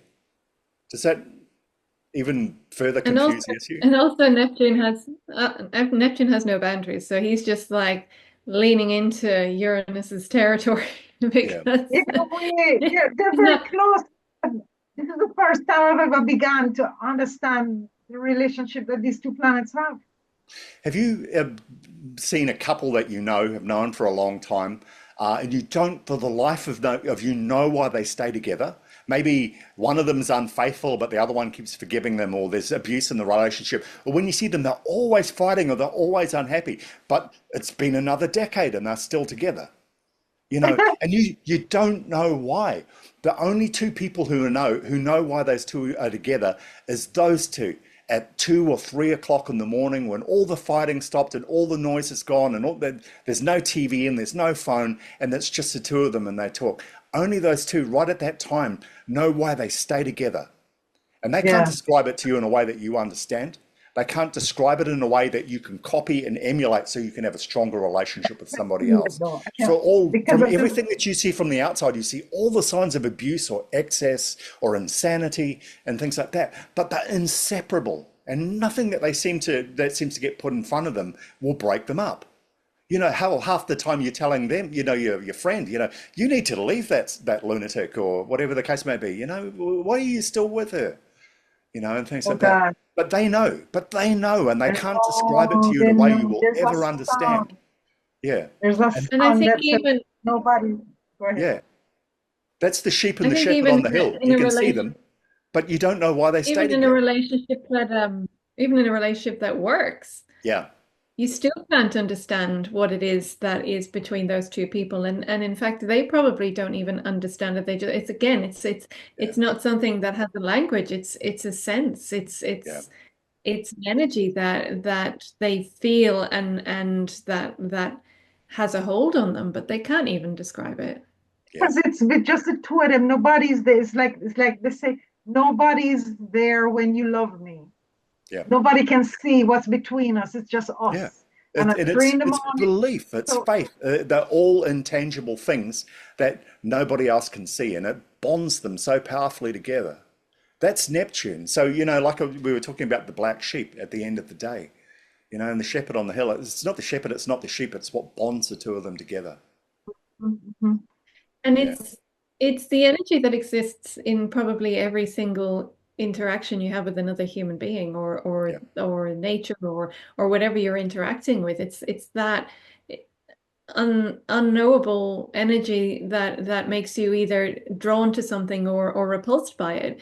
yeah, You don't understand why, but it's there yeah, from the very first moment you interact with that other energy. yeah, It's like a magical enchanted forest. yeah, I want to see the good part of Neptune, because I need it. So I'm going to fight for that because I want to like myself. I don't see anything. I don't see anything that's not positive or strong about this. That You know kind what of I mean? power, that kind of power. If we Love. all experience that kind of power at least once in our lifetimes, this would be a different kind of world. And look, we live in a world that makes it really difficult for us to have that experience. And we've talked about it from a young age. We're all discouraged and chased away from it to support the values of a very small handful of people who've never probably once felt that, or have felt that to such a degree that they never doubt for a second that what they're doing is right or justified. You'll never understand them, you know? So I think I think when we sit here and look at it, it's perhaps one of the most powerful planets of the zodiac, of the chart, of astrology, in that it's so unfathomable. And getting back to Kali again, I was talking about Dakshina Kali. She has so many different forms, but out of all the gods in Hinduism, she's the only one who exists outside space and time. They all get Really? her. Yeah, all the gods, all the other gods exist here in the prime material world. She exists outside space and time, and she's the only one. And they all get her Interesting. power from her. And you go down the list and you start looking at all the different planets, and all of them seem to get a fragment of their power from Neptune to some way, shape, or form. In itself, Neptune doesn't seem to have its own coalesced form or being, because by its very nature, it doesn't. But it seems to lend itself. It's just like water. You pour it into any vessel, it'll take the shape of it. Yes. You It's know? Yes. I love that. Yeah. And it's it's the actually strong. It's very 99.99%. What's that? It's the what? 99.99% Yeah. of an atom. It's Yeah. like there's Yeah. only That void such a that minute separates all the percentage. components. Yeah. And in order for them Yeah. to be coherent and in a form, that Yes. void needs to be there. You know? Yes. It's It's even all that it antimatter. is. There was a discussion last year. A lot of the great cosmetologists have all come together to rediscuss the idea that Einstein, I think it was, postulated the idea that there's a limited or finite amount of energy in the universe. And now they're all the cosmetologists are coming together and the astronomers to discuss that because the evidence they're seeing in the deep spaces, the energy seems to be disappearing and being consumed and things like that. And the ordered universe we thought we had just doesn't seem to conform to that model anymore. So that's Neptune, isn't it? Everybody believed everything was a certain way and that the universe was tidy and predictable and all of this, and they're suddenly realizing that at the base level all of their models are wrong. you know Euclidean geometry, we had that till the 13th century from Greece till they figured out that was wrong. But it seemed to work. It always seemed to work until it didn't. you know? That's Belief. Neptune. That's the scientific method. Everything's true until it's proof that it's not true. That's Neptune. So by Yeah. itself, it's nothing. It's void. It's empty. It's just seems to be the reversal of everything of what we You know, believed. You know? yeah, Yeah. It's a frustrating planet to work with. yeah, If you're really working with it, if you're really working with it, you know, because you've got no goddamn idea what's going on. yeah, because like the unreal. You Yeah. But you're okay with that. You know, that's the hard part. You exactly. You're accept that. you're you're comfortable in that space. You know, Yeah. it's Yeah. it and that and I guess that's higher consciousness. That's Neptune is the comfort in the unknown Yeah. because there's vastly more unknown than there is known. And even what we do know is pretty much an illusion. So Neptune's everything and nothing at the same time. At the same time. Exactly.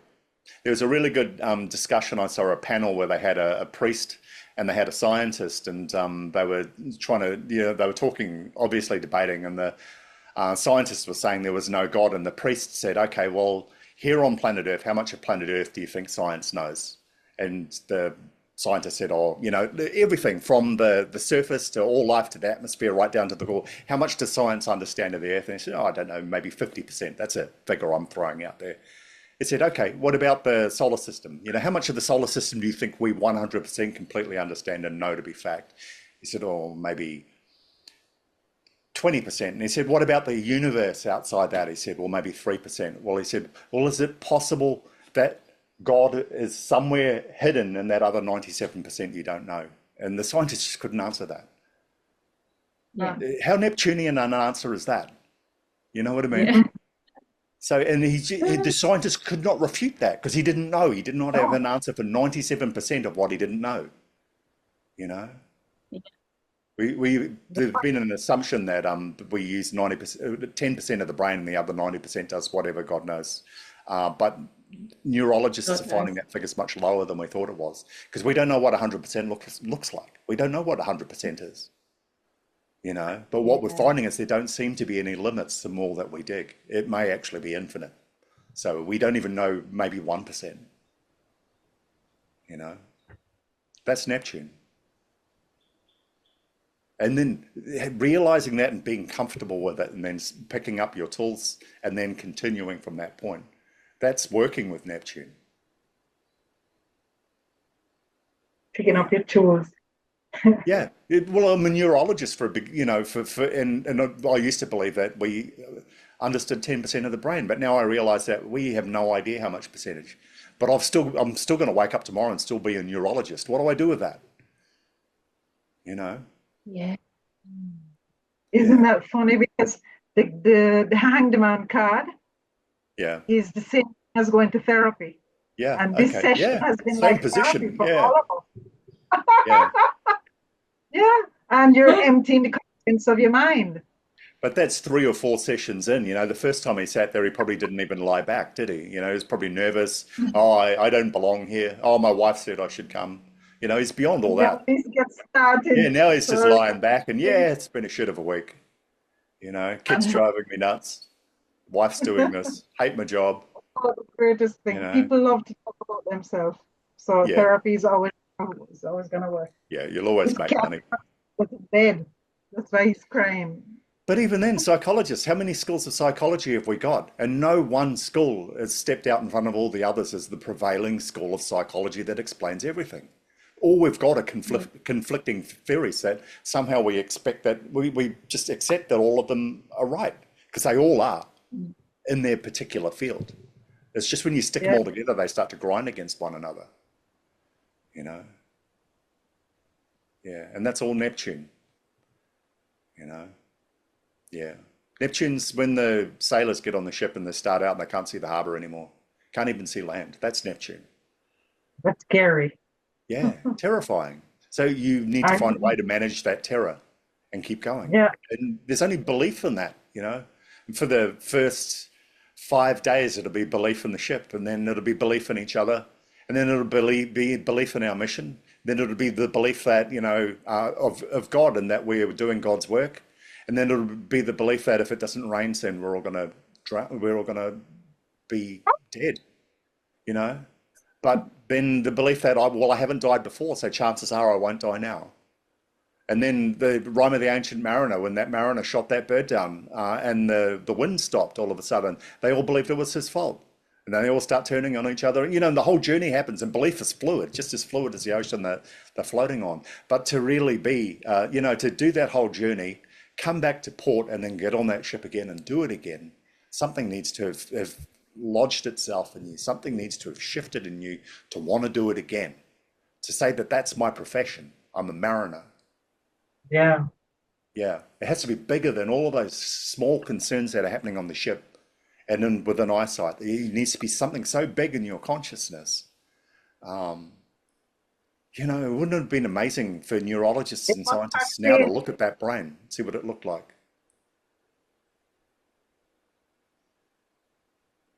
And they're journeying into the great unknown. Yeah, Like Yes. those, yeah, the Water. Neptune must be so strong in their charts.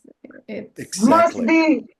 Yeah, they're probably all Sagittarians and Pisceans, who knows? With a I've got Capricorn at the Neptune front who's in just thinking of all those Sagittarius. spices and all that gold. Yeah. Yeah. Okay. Yeah. Interesting. Idealism or disappointment. And the funny thing is these two are like opposite ends of a sliding scale, and somehow we're along that line in between the two somewhere. So it's the journey that's already begun, and it's the results that we're yielding now decides how close we are to idealism or disappointment. The crisis Well, of one faith. leads to the other. Sorry? One leads to the other. When we idealize something, they're always gonna fall For off the sure. pedestal. But you can never be both at the same time. You're somewhere between the two of them. You know what I mean? Yep. And this is the eighth, either the eight or the nine of cups is one of these two. So you're somewhere on that sliding scale between those two cards. You know Very what I good. mean? Yeah. Yeah, So both that's of all. them are fine. Yeah. So that's something that's ruled by Neptune, those two things. And at the end of the day, too, like I said, a lot of this is insanity till it yields results. And more often than not, the results are one of those two. You're either disappointed, you believed so much it was going to happen and it didn't, or you believed so much and it did, you know? And it's like Uranus and Neptune are close by, and so I hear a lot of Jupiter too. Yeah. I Yeah, believe, so they're all brother and sister. that's right. Isn't it funny how through this whole time though, how close the relationship between Uranus and Neptune seems to be? And when you Yes, look at the ingredients on the side of the box, they're almost completely opposite to each other, you know? but they're right beside each other. So why wouldn't they get Yeah. along? Oh, for sure, for sure.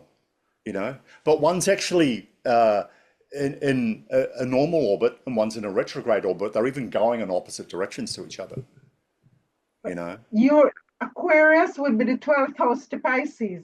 Pisces is the 12th house, but as long as he's got something on his back Yeah. that he can't see, because you Aquarius can see Pisces, but Pisces is looking at Aries. So My Aquarius chart's a has bucket chart. Pisces. I've got a bucket chart and the handle of my bucket is Saturn in the 12th house. Oh Um, my God, yeah. everything has to go through that. So everything has Okay. to follow orders, in order. It needs to be structured and everything like that. But it's in the 12th house. And there have to be rules and all of those, but I don't know what any of those rules are. I just know when I break them. So that's, yeah, that's my chart. So yeah, I Oh, got some okay. experience at the 12th house. Yeah, it's there. Uh, Increased psychic sensitivity, I think we all know about that. And that comes with Neptune as well. That's part of the territory. And again, too, we look at the moon, but the moon seems to be like Neptune for personal use only. You know what I mean? Neptune, on the other hand, just seems to be a more broad spectrum, a more universal level moon. And it can be the zeitgeist, the spirit of a generation in that way, and their particular sensitivities and their particular beliefs and all of that sort of stuff. Compassion and empathy, that falls under that as well. And I think it's difficult to experience a lot of the gifts that Neptune has to offer without any of those. Some of those we learn the hard way through Neptunian experiences, through drowning. Other ones, some people just seem to be born with. They just seem to have that by their very, very nature.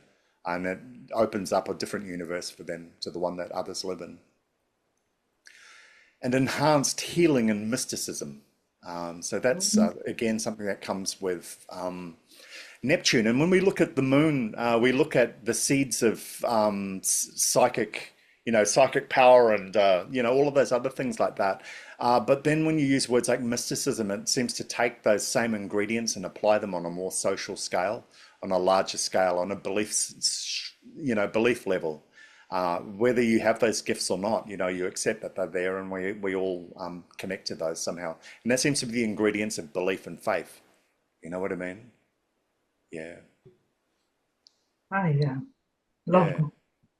I don't Mm. think we've ever had so much discussion about one of these before, but every single one of these things is just, God, yeah, Yeah. needs to be And we need it so ruminated. much right now. Yeah, yeah, all of it. But we don't even know what it After is. last year, Yeah, yeah. we'll find out now. Yeah, but we don't even know what it is. So we just do what astrologers do and we say, oh, this is all about belief. You know what I mean?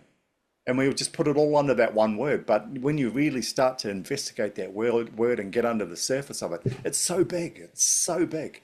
There's so And much I going think we're on in gonna it. actually the energy of Neptune at the tail end of Pisces, I think we're gonna actually feel it, everybody, Yeah, yeah, because it's the last degree of the yeah, last sign, and the ruler is in that sign. So it's like, yeah, oof. I don't know if ever what happened when Pluto was in Scorpio at 29 degrees, but yeah, Scorpio is not the end of the zodiac. yeah, So in our lifetime, we have seen Uranus go through Aquarius, we've yeah, seen Pluto go through Scorpio, and now we're seeing Neptune go through Pisces. yeah, So that is, and we're here for that. yeah, I feel that this is a big thing, and we came in for that, came in to see that. Because a lot yeah, of people don't live through it, didn't get to see it, or they come after, and they never get yeah, to see a transpersonal planet spend 20 years in a yeah, sign. yeah, that's right. So it's very special. This it's like we're at the end of the end of the end, and then we get another little big bang, even though it's probably just going to be another day. Well, it won't be an explosion. But even having said that, if we look at the way the journey goes through the 12 houses, it seems to be up and up and up and up and up and up and up until you hit the 12th house and it's just a free fall, you know? So there's no winding down. You just seem to go up and up and up. The tenth house, we're in our full glory. The 11th house, we're out there connected with other people who know us and understand us as the powerful and charismatic person that we are. I mean, looking at it in its most powerful context. And then in the 12th house, we just fall. It's We almost just a go down joke. in The water. 12th We all house just says, yeah, that's all bullshit. like You know? you're an individual. Or I'm an individual. Yeah, no, Yeah, let's go down together. yeah. It's like when you're or watching, a maybe series and maybe the they're so worried at the end of the series that they might not get a second one. They just write this insane 12th episode in the hope that it's yeah. so out there that people will just want to know what happens next. Yeah. What you were But saying, maybe Sam? the 12th house experience is an extension, is a further higher level to all of that. Because it's like, I've gone out there in the world, I've done my thing, I'm now surrounded by all the people. Now I'm like surrounded by the stars and Wow. the Mm, higher level of, yeah, that's and then where do I go from that point into the next round? yeah. It's Oh God, it's almost as if our souls are going to be reborn. Well, from mm, And an well, esoteric we point of view, get that's exactly what happens. we get plenty of practice with it because Neptune was at 29 degrees from May to September last year. Yeah, So if we look at what themes arose at that point, then we have a bit of a glimpse into what it's going to bring us back to that's unresolved yeah. next month. Luckily, it's for a shorter period of time, so we've only got, I think it's just over 3 weeks with it.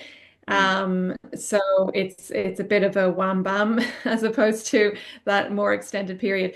But then it's going to go retrograde and come back through 29 degrees again, yeah, in retrograde, and then it's going to go direct back through 29 degrees. So we've got 4 passes at it before well, starting from Before the it's first one last year, Yeah. before we're done. good. Hopefully, each one of those paths gets easier Mm. if we're paying attention.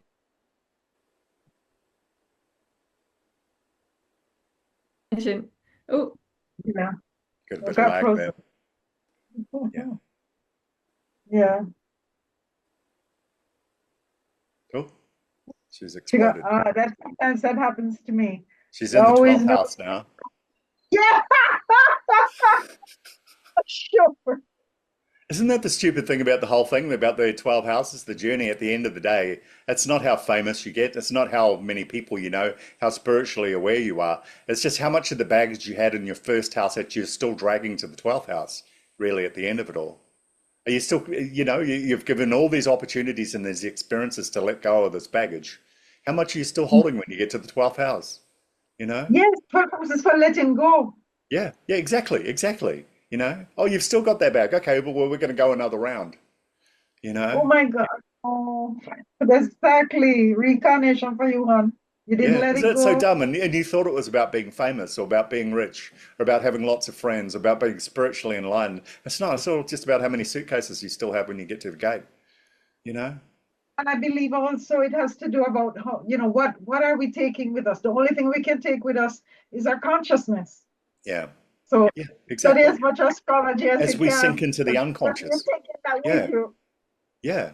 And even then, you're only going to keep some parts of it, the bits that are in the suitcase that you're trying to let go of, Bathe So, me in the stars. I want to yeah, be going down in a gown with all the planets. yeah.